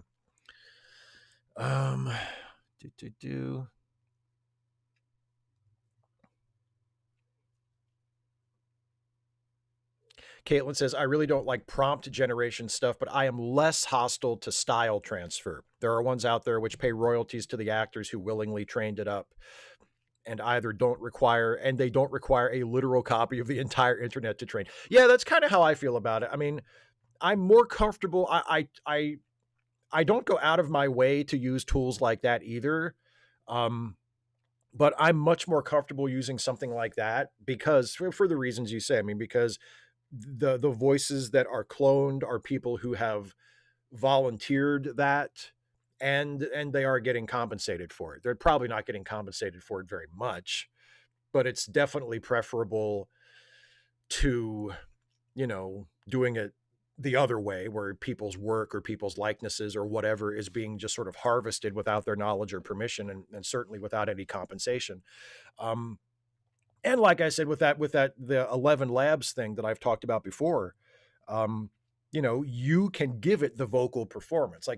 I would read the line and give the performance that I wanted, and then it would map a different voice over that performance. So the performance would still be there. The performance would still be mine. It would just be a different voice, and it would be the voice of a person who voluntarily offered their voice for that purpose and was being compensated. So yeah, I have less I have many, many fewer problems with that sort of thing.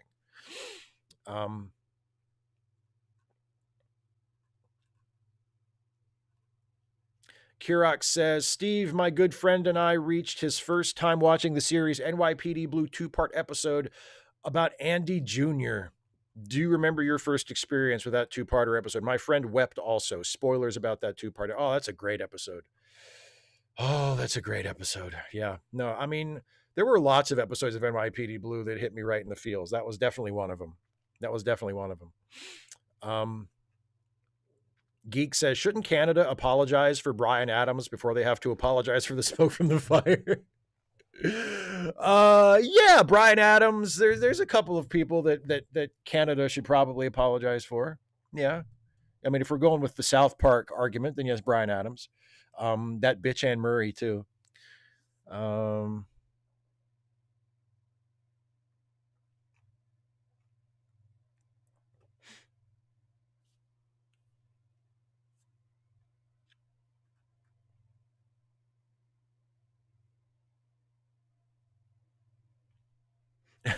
Zulu Romeo, all this talk about the explosive diarrhea epidemic in the U.S. is reminding me of the Pepto-Bismol advert.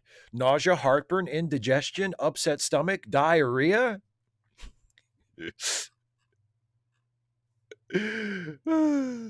I guess it worked. It sold some Pepto-Bismol. Celine Dion too. Oh, now come on. She's a national treasure. Speaking of cheese, there's some cheese for you, Celine Dion.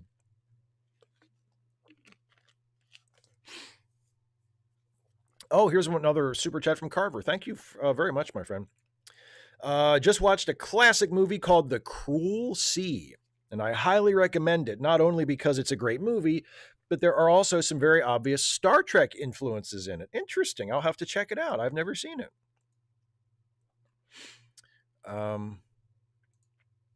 Let's click back over to the question side here, see if there's some more. Kirok wants to know, did Filmation also do Fat Albert? I'm not sure. They may have. I think they may have.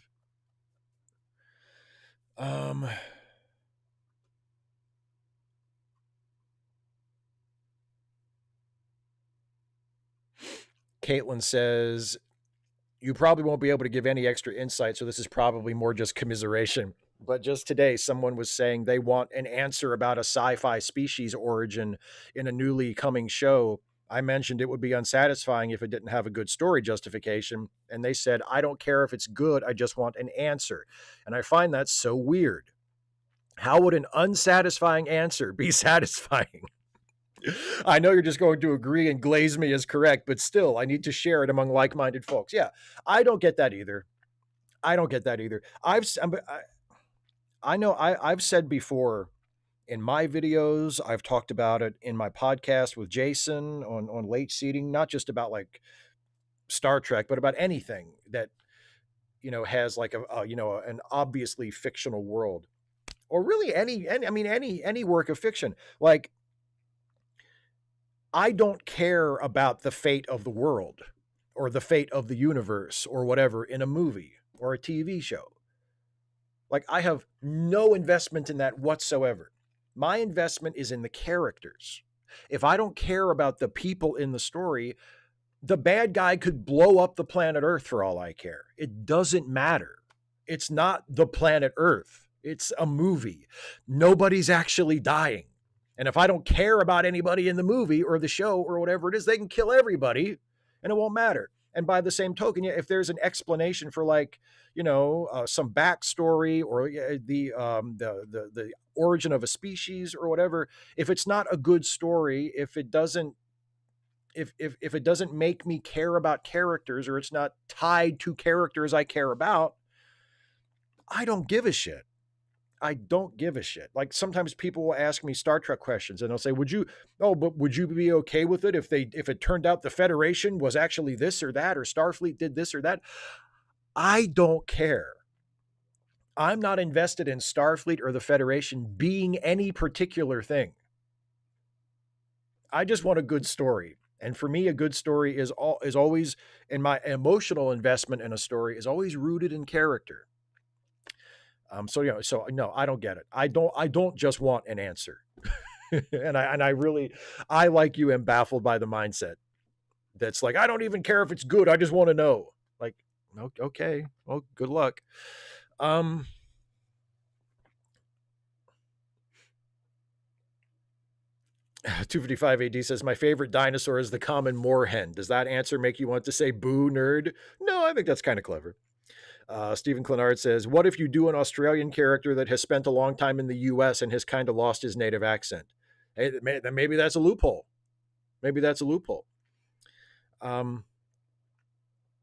Zulu Romeo says, seeing as he's mentioned in every article about the diarrhea outbreak, I find it heartwarming that RFK Jr. is now the poster boy for American explosive diarrhea. Me too. Like, it couldn't have happened to a nicer guy. John S. says, I never cared about the whole forehead ridges with Klingons, but I did enjoy the Tribble short. Me too. On both counts. Yeah,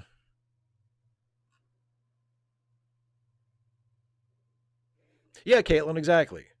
Headcanon is free. Yeah. It's all made up anyway. If some little detail is bothering you and they're not going to address it in the work, I mean, I just usually ignore it because I don't care about it in the first place. But if I did care about it, yeah, just make something up. How hard is this? Zulu says he thinks I would like Lost. Yeah, I mean, I might. I don't know. I've never watched it.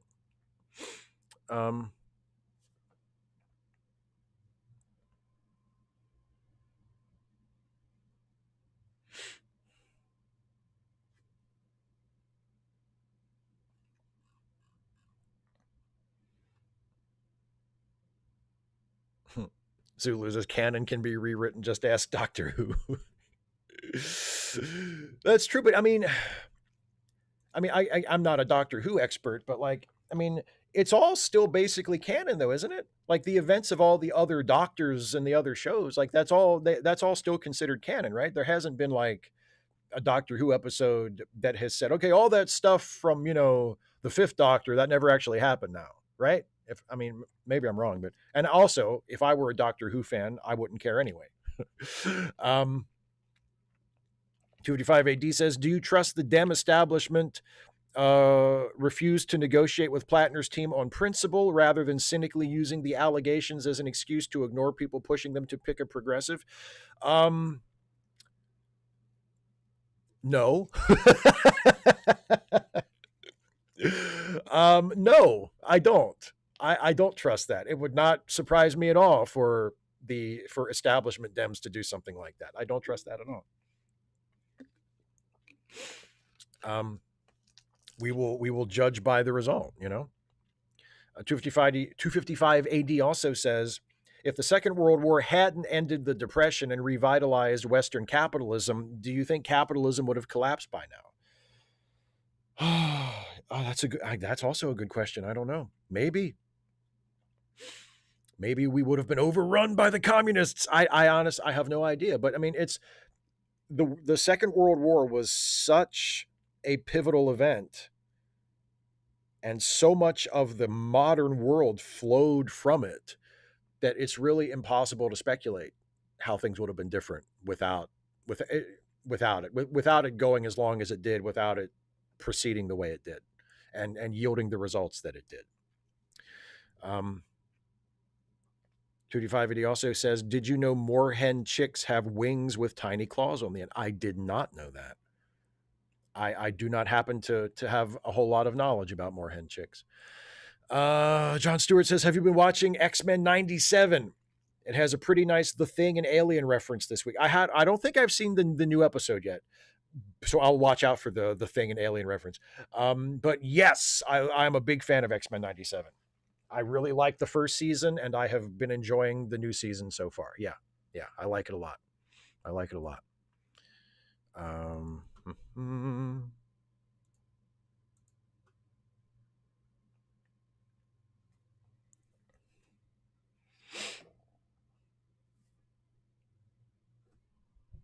Michael Hanley says, I feel like there's Doctor Who stuff they just pretend didn't happen. Well, that's fine too. I mean, honestly, that's what I would do. Like, if I was running a show in a long running franchise like that, yeah, I mean, that's what I would do. The stuff that I didn't like or was uncomfortable with or whatever, I would just ignore it.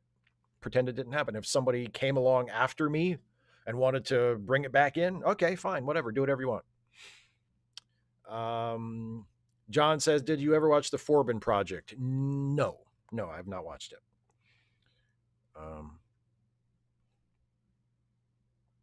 Simon Moody says, armed men with bonus testosterone. So glad we were convinced not to have an emotional woman in charge. Phew, dodged a bullet there.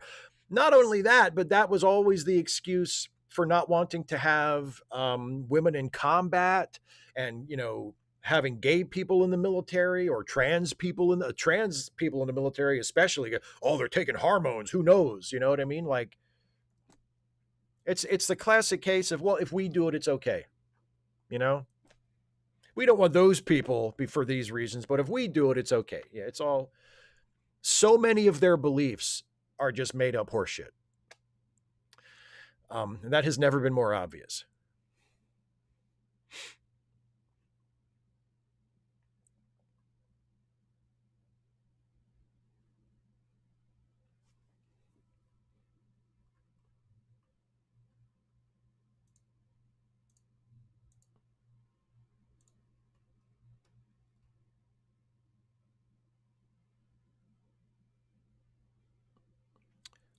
Sinister Intelligence asks, have you seen the 1999 film Virus? I don't think so.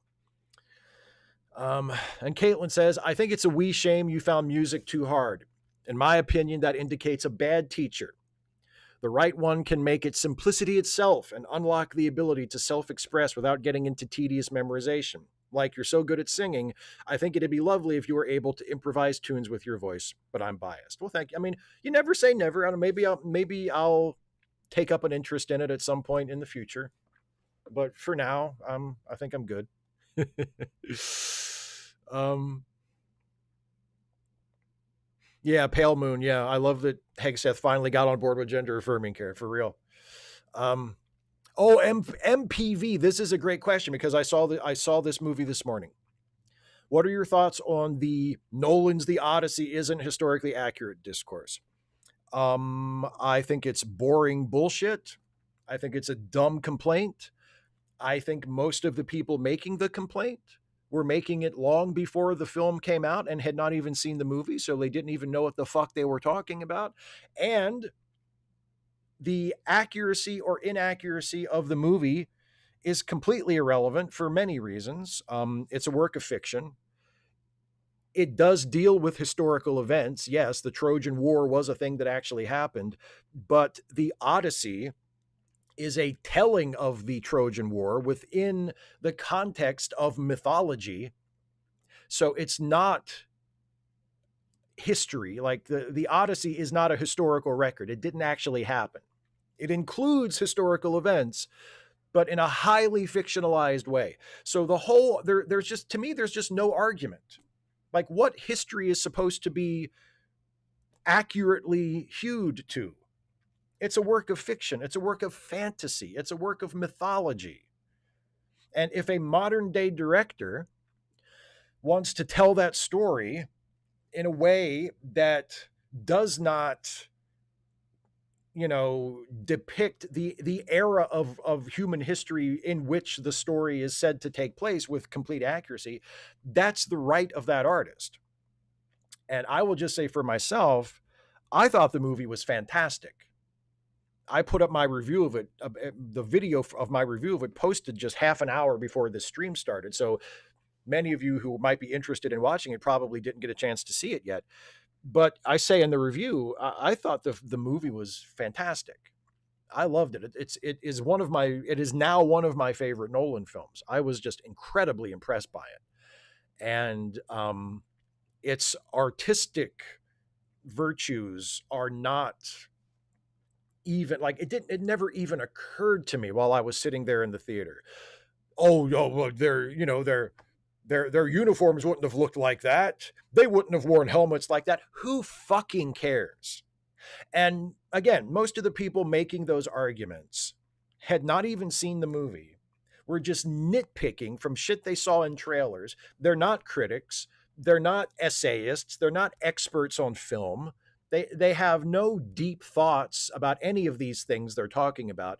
They're just pretenders who have watched some YouTube videos from other pretend critics who think that nitpicking and pointing out things that they think are plot holes is what film criticism is. And they're just full of shit and they don't deserve to be taken seriously.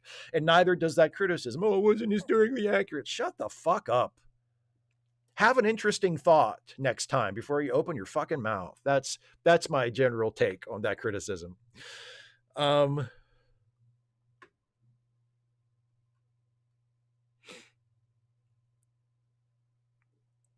Darth Eddie says Star Trek V not only isn't the worst Star Trek film, it's not even in the bottom 3. I know it's a hot, clumsy mess, but at least it's fun and the characters shine. That effort goes a long way, yo. I agree. I don't think I'd put Star Trek V bottom 3 either. Yeah, no, I don't think I would. Geek says, have you seen the 1996 movie The Shadow? I have. Again, long time. Like I haven't seen it for a while, but yes, I've seen it. Yes. And yes, I agree. Cheesy fun. Yeah, Caitlin, exactly. That's like complaining about the accuracy of some random action movie, which includes a cameo or reference to a real president. Yeah. Yeah. Just let people make their movies. Let people make their movies. And then if you want to offer an opinion on the movie, watch the movie and then make up your mind based on what was in the movie. Try that.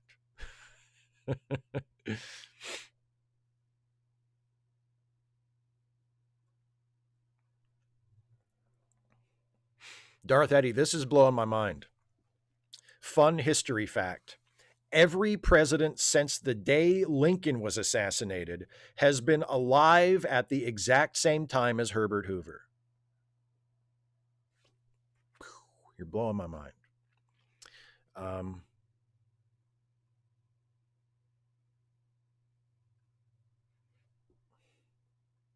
Philip Kehoe, exactly. Oh, Brother, Where Art Thou isn't historically accurate. Clueless isn't historically accurate. Romeo plus Juliet isn't historic. Yeah, it's dumb. And then, the Romeo and Juliet example is a great. There is such a proud tradition in theater, especially, but also in film, of restaging Shakespeare in different historical contexts. Imagine if someone went to see Orson Welles' famous production of Julius Caesar in the 30s, which he staged in what was then a modern context with modern costumes and a modern seeming setting. And he didn't change the text, but he staged it as a response to Nazi Germany. Like, that was his intent. And imagine if someone had watched that production of Julius Caesar and said, well, that's wrong. This doesn't look like ancient. This doesn't look like ancient Rome at all. This is completely wrong. This is bullshit. Like you didn't even miss the point. You're completely oblivious that a point is even being made.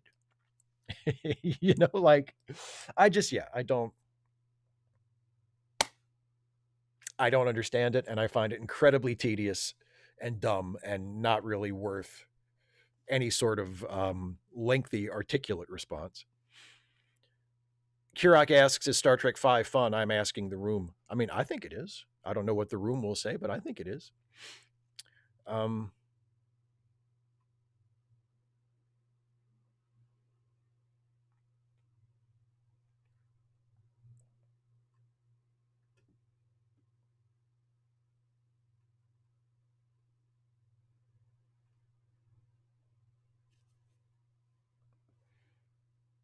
Yeah, Zulu, good point. Even Kenneth Branagh's Hamlet is set 250 years after Shakespeare died. Yeah, it's just a lot of it is just a lot of people have this attachment to literalism, and they think that the most literal reading of a work, which to them includes like placing it in its exact original historical context, they feel like that's the only legitimate way to do it.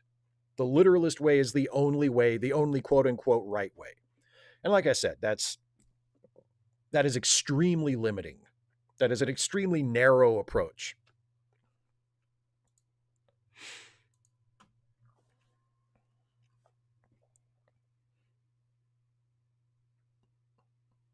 Michael Hanline asks, who's your favorite super character other than Superman? Superboy, Supergirl, Crypto, Comet, etc. I kind of like the 90s version of Superboy, the clone Superboy who came out of Reign of the Supermen. I thought that was an interesting variation on Superboy.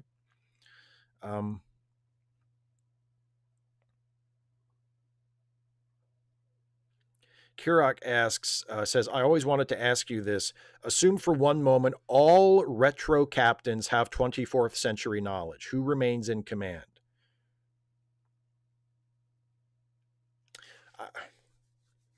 I think you're asking, like, if all of the captains, like, who would be the captain of the captains, I guess? Is that what you're asking? Like, of all the major Star Trek captains, like who would be in charge if all the captains were together? Who would be the captain of the captains? Kirk. Alex Martin says, did you ever read Dragon Riders of Pern?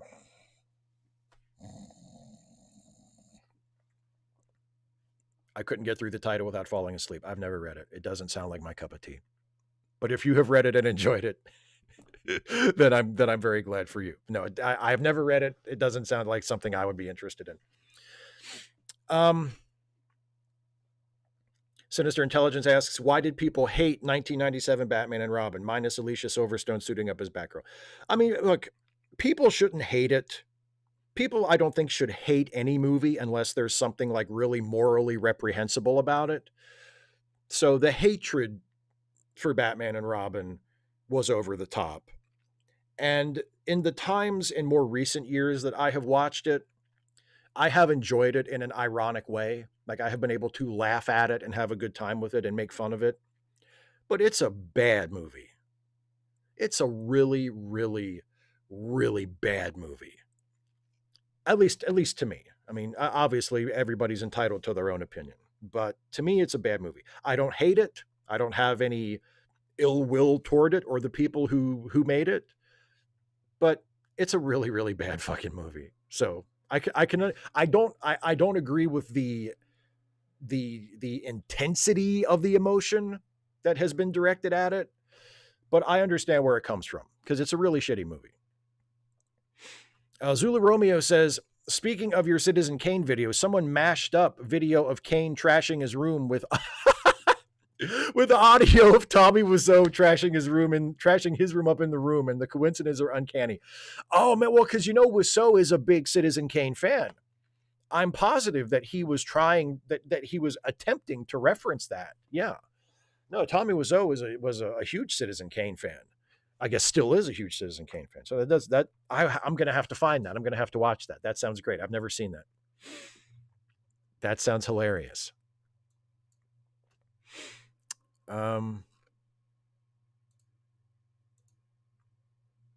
Super chat from Cast Iron Chaos. Thank you, my friend. Says, in honor of the new Red Scare, they're starting to attack the progressive Democrats. Please do an imitation of Trump as he recites the precious bodily fluid soliloquy from Dr. Strangelove.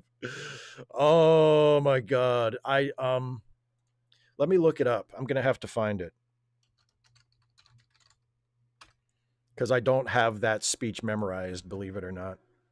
And my Trump impression is not super great, so you're going to have to be forgiving here. But let me see if I can find the quote.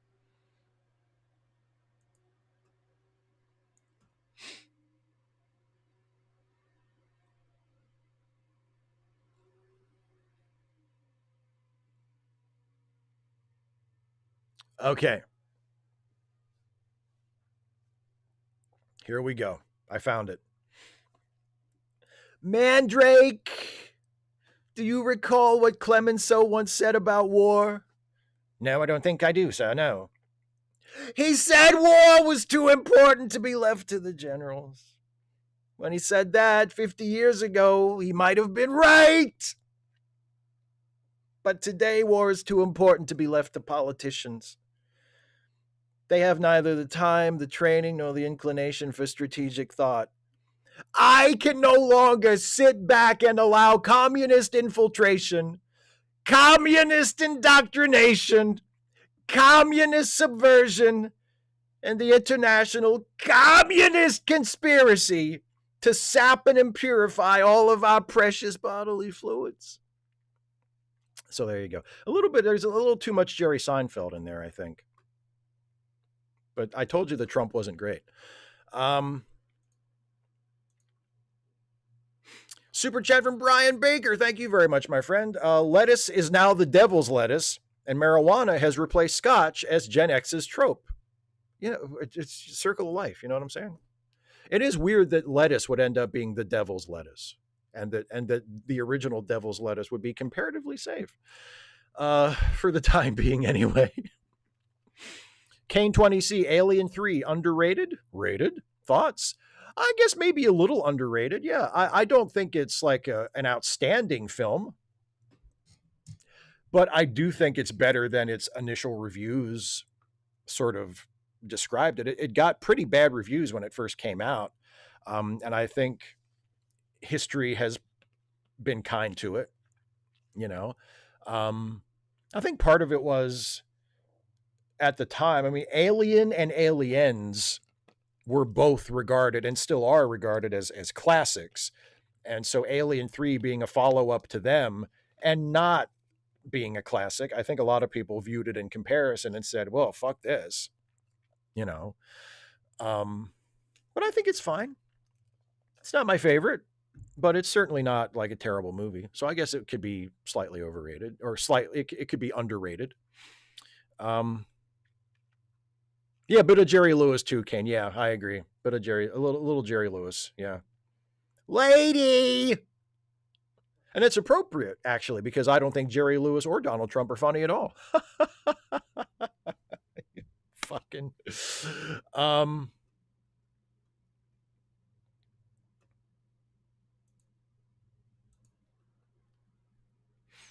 255 AD says, does Trump need to have been dead for several years before they can make a serious drama movie about his life? Like, because people need to forget how ridiculous he actually sounds first. Oh, no, they made one already. No, what was that one with, what was it called? With, it was called The Apprentice, right? With Sebastian Stan as Trump. And who played Roy Cohn in that? Was it Jeremy Strong? But anyway, I mean, it doesn't cover his presidency, obviously. It just covers his, him in the 80s. But I thought that was a really good movie. And it just came out like last year. Yeah, The Apprentice, Carver. Thank you. Yeah. Yeah, I thought that was excellent. So no, I don't think they need to wait. Darth Eddie says, I may have asked you this in the past, but do you like Kevin Smith? And if so, what's your favorite movie of his? Chasing Amy is 30 years old this year, and along with Clerks, appears at or near the top. No, I like Kevin Smith. I've always had a soft spot for him. I think, obviously he has his weaknesses as both a writer and a director, but I have a lot of affection for his work, and I do genuinely enjoy many of his films. I still really like Clerks.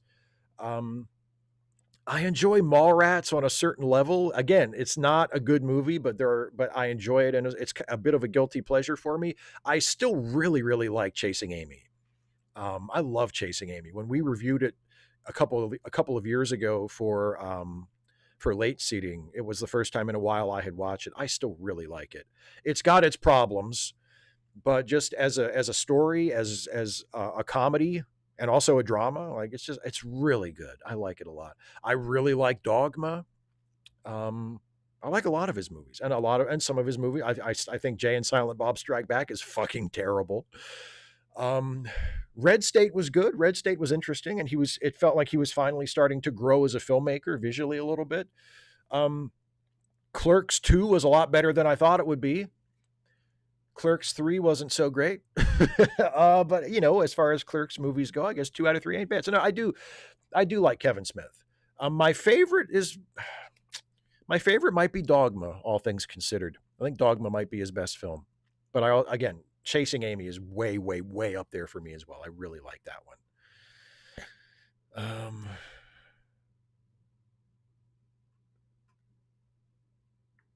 Yeah, Cast Iron Cast, that's another challenge.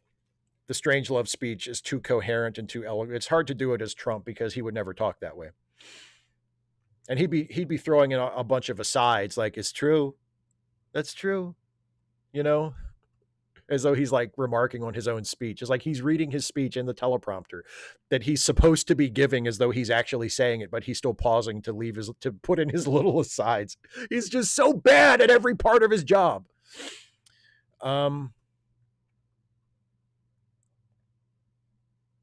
One about his presidency, 255 AD. Yeah, maybe. I don't know. Not necessarily, but maybe. Kirok asks, do you like John Candy? The Great Outdoors is a fave. Yes, I do like John Candy. He's another one of those guys that, even if the movie is bad, he's probably the best part of it. Like, I am not a fan of Home Alone.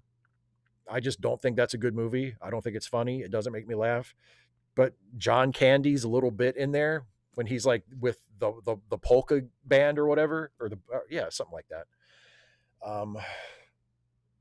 He's just so good. He's just so good. He's good in everything he does, or everything he did, unfortunately.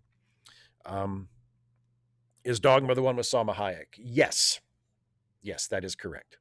Yes, Greg Gildersleeve. Trump wouldn't know who Clemenceau was. Very true. Very true.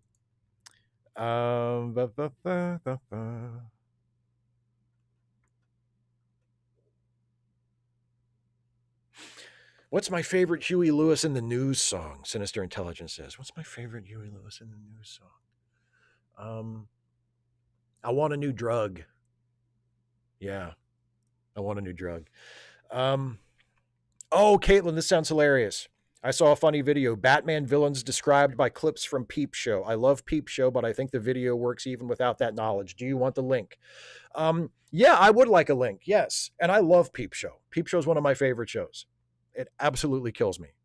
So that sounds hilarious.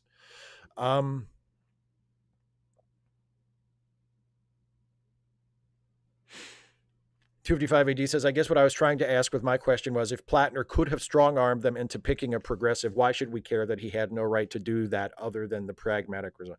I mean, I guess you're right. If the result is we get a progressive candidate, I guess that's the important thing. But I mean, it strikes me as very presumptuous of Plattner to assume that he deserves any role in this at all. But you're right. If the result is a progressive candidate, then that's the most important thing. John Stewart says, have you ever seen Battle Beyond the Stars? I have. I don't believe we have done it for late seating. As for whether or not we plan to, I mean, it's possible. I don't think it's come up specifically in conversations, but it's possible, sure. Yeah. 225 AD, this is an interesting question.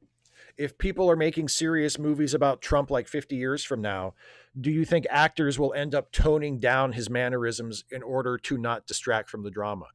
You know, quite possibly. Quite possibly. Yeah. Yeah.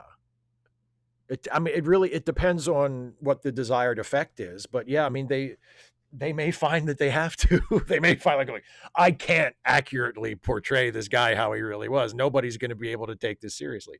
Yeah, that's a really good observation.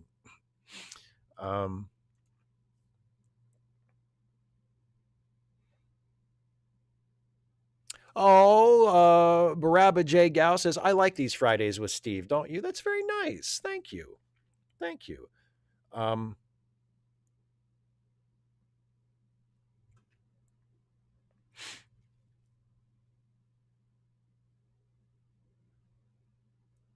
Oh, Dobby from Peep Show, Caitlin. No, I like Dobby. I think Dobby's funny. And thank you for the link. I will check that out. I'm opening it in a new link right now, so I don't lose it.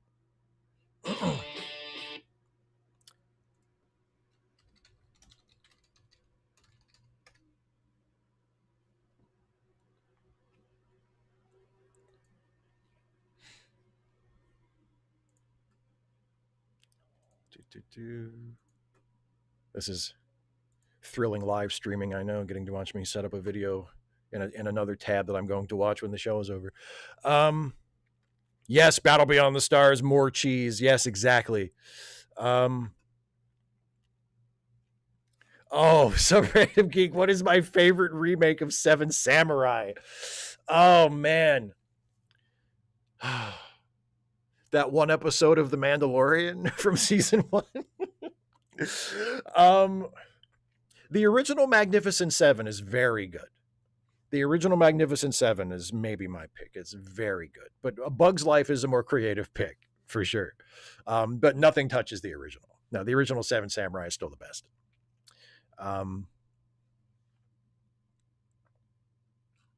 Oh, and yeah, Caitlin pointed out of using the Nixon example. Nixon's mannerisms being toned down. Yeah, I was going to mention that. When Anthony Hopkins played Nixon in Nixon, he changes his voice a little bit, you know. He changes his voice a little bit, but he's not doing like a full-on Nixon impression. He's not doing this for the whole movie. You know, he changes his voice a little bit, but he doesn't go over the top. He doesn't go overboard. And I was actually thinking about that because earlier in the chat, I think before the show started, I think it was you, Kirok, you mentioned the movie I Play Rocky. And you said you thought that looked good. If you see it, I hope you enjoy it. But I don't think it looks good from the trailer. And again, the trailer, you can't tell from a trailer. It may turn out to be a fantastic movie, but just judging from the trailer I saw, it does not excite me. And one of the main things about it that made me think, ugh, was that it looks like from the trailer that the actor playing Sylvester Stallone is just doing a Sylvester Stallone impression. And it's obviously not his actual voice. And that just seems, when actors do that, that seems distracting to me. An actor obviously sometimes needs to change their voice and speak in a voice that is not their natural voice, but they need to be able to do that in a way that sounds natural in the performance. It can't come across as they're doing a voice. And in that trailer for I Play Rocky, the dude sounds like he's really trying hard to do a Stallone impression. And that doesn't read as a performance to me. That reads as somebody trying to do an impression. And that just doesn't work for me. Maybe when I see the movie, it won't come across that way. But judging just by the trailer, I thought about Anthony Hopkins playing Nixon when I watched that trailer. I thought, thank God Anthony Hopkins didn't do that with Nixon. Thank God he gave a performance, and created a character. Brian Baker with a super chat. I apologize if my post on your recent Trek Actually video offended. I meant no offense, just my belief, not homophobic. If it's the comment I'm thinking of, I don't think there was any problem. I certainly didn't have a problem with it.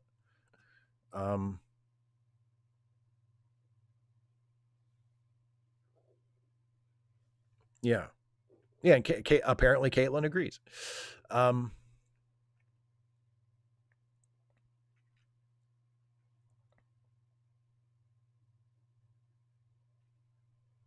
Yeah, Cast Iron Chaos. He caught Nixon's personality. Exactly. Yeah, they didn't try to make him look exact. Again, they changed his appearance a little. They got him kind of in the ballpark so you could see what they were going for, but he's not doing a full-on Nixon impression, and they didn't go so heavy on the makeup that it seemed like they were trying to make him look exactly like Nixon. And I thought Anthony Hopkins gave a really good performance in that, actually.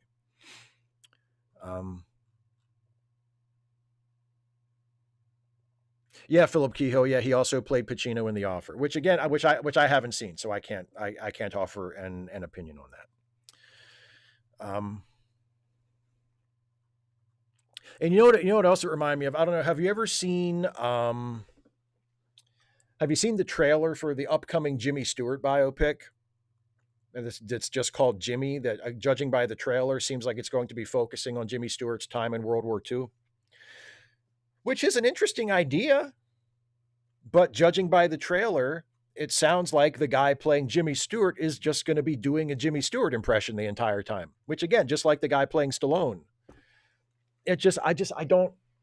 Oh, it's me, Jimmy Stewart. Don't I have the same right to serve my country as everybody else? I don't want to see 2 hours of that.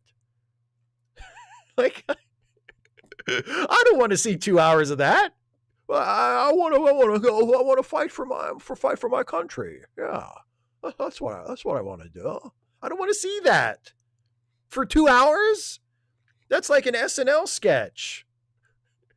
That's not a performance to carry a movie. And that's what the guy playing Stallone struck me as. Let me see. Let me answer this super chat, and then I'm going to start wrapping up because it's after 8:00. And it's time to wrap up the show. Caitlin, I would watch 2 hours of well. Well, thank you very much. Yeah. Anyway, Agent Meister asks, thank you for the super chat, by the way. Which do you prefer, True Lies or Face Off? In terms of quality as a film, I prefer True Lies. I think True Lies is a much better movie than Face Off. But Face Off is a lot of fun. Face Off, I think, falls into my quality cheese category. I do not think Face Off is actually a good movie, but it is a great, fun thing to watch. And especially from the performances, like Travolta and Nicolas Cage fucking hamming it up. Yes, please. Give me as much of that as you have. Not a good movie, but a hoot to watch.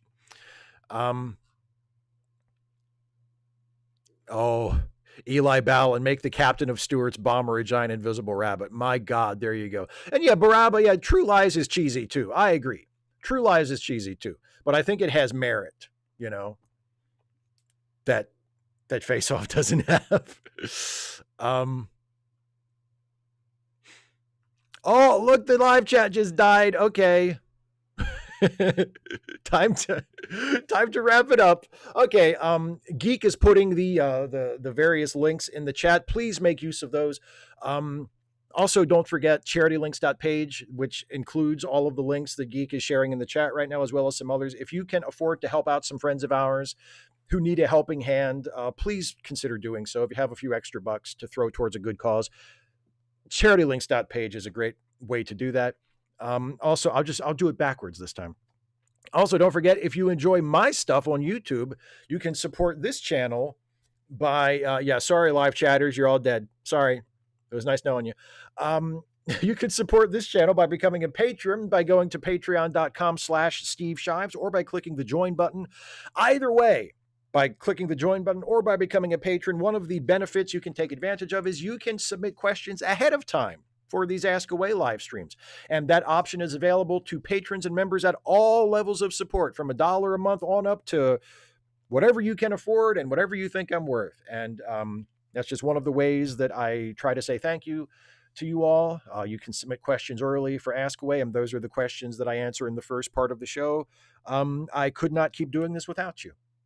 Your support is a major part of why I am able to do this YouTube thing as my one and only job, and to do it and to devote as much work and attention to it as I do. So thank you all of you who are patrons and members. Thank you all so very much for your support. And thanks to all of you for your support, whether it comes in the form of like a financial contribution or not. I appreciate all of your attention and all of your support and all of your comments and questions and hanging out in the chat and everything. And since I'm doing it backwards, I would like to close by reminding you all that in addition to the YouTube stuff, I am a co-host on a couple of podcasts that are a part of the Lemmy Listen family of podcasts. There is Late Seating, the movie review podcast that I co-host alongside my very best friend in the whole wide world, Jason Harding. Our most recent episode that we recorded of Late Seating is our review of the classic modern horror film, directed by Frank Darabont, The Mist, or as I call it in our show, the best Twilight Zone movie ever.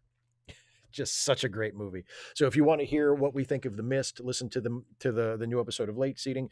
And in addition to Late Seating, there's also the Ensign's Log, the Star Trek themed improv comedy podcast that I am on alongside Jason and our very good friend Amanda Billings. The three of us play original characters that we have created who exist in the Star Trek universe, and canonical Star Trek stuff kind of happens in the background while we are getting involved in our own adventures. Such a fun show to do, such a fun show to record. Hopefully you will enjoy it too if you listen to it. If you enjoy funny Star Trek, if you enjoy satirical Star Trek stuff, stuff that makes fun of Star Trek, but also, clearly comes from a place of love, check out the Ensign's Log. Links are in the description, and I hope you have as much fun listening to it as we have making it. One last thing. Let me check through the chat and see if there are any final questions or comments that I can respond to before we call it a night. Daryl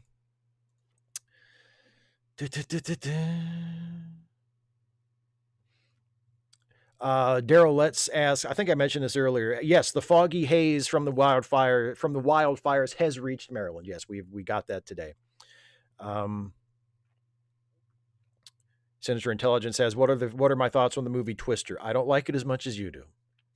I don't like it as much as you do.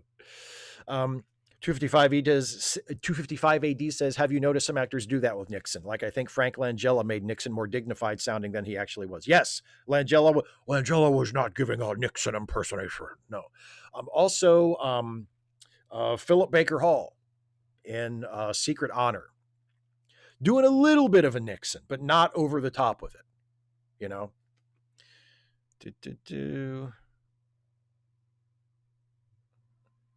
And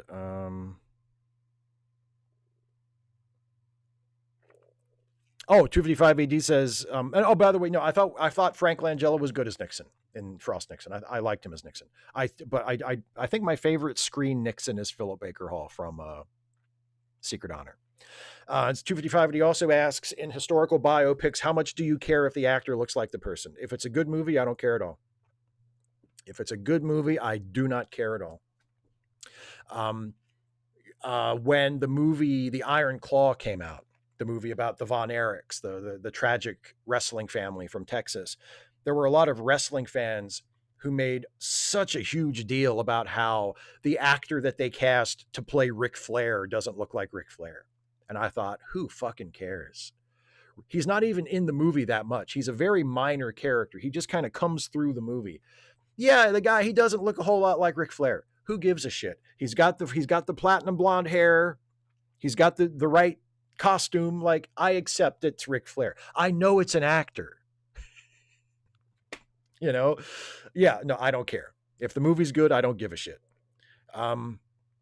All right, I believe I'm going to call it a night at this point. Thank you all so very much for being here. Thanks for hanging out with me. Thanks for all the comments and questions and everything. I recommend seeing The Odyssey if you haven't seen it. If you have time and can afford to go to the movies to see The Odyssey, I would definitely check it out. I liked it a lot. I just saw it this morning. I'm still thinking about it. It's really good. And on that note, thank you all so much. Have a good night. Have a good weekend. I'll see you next time. Take care, everybody.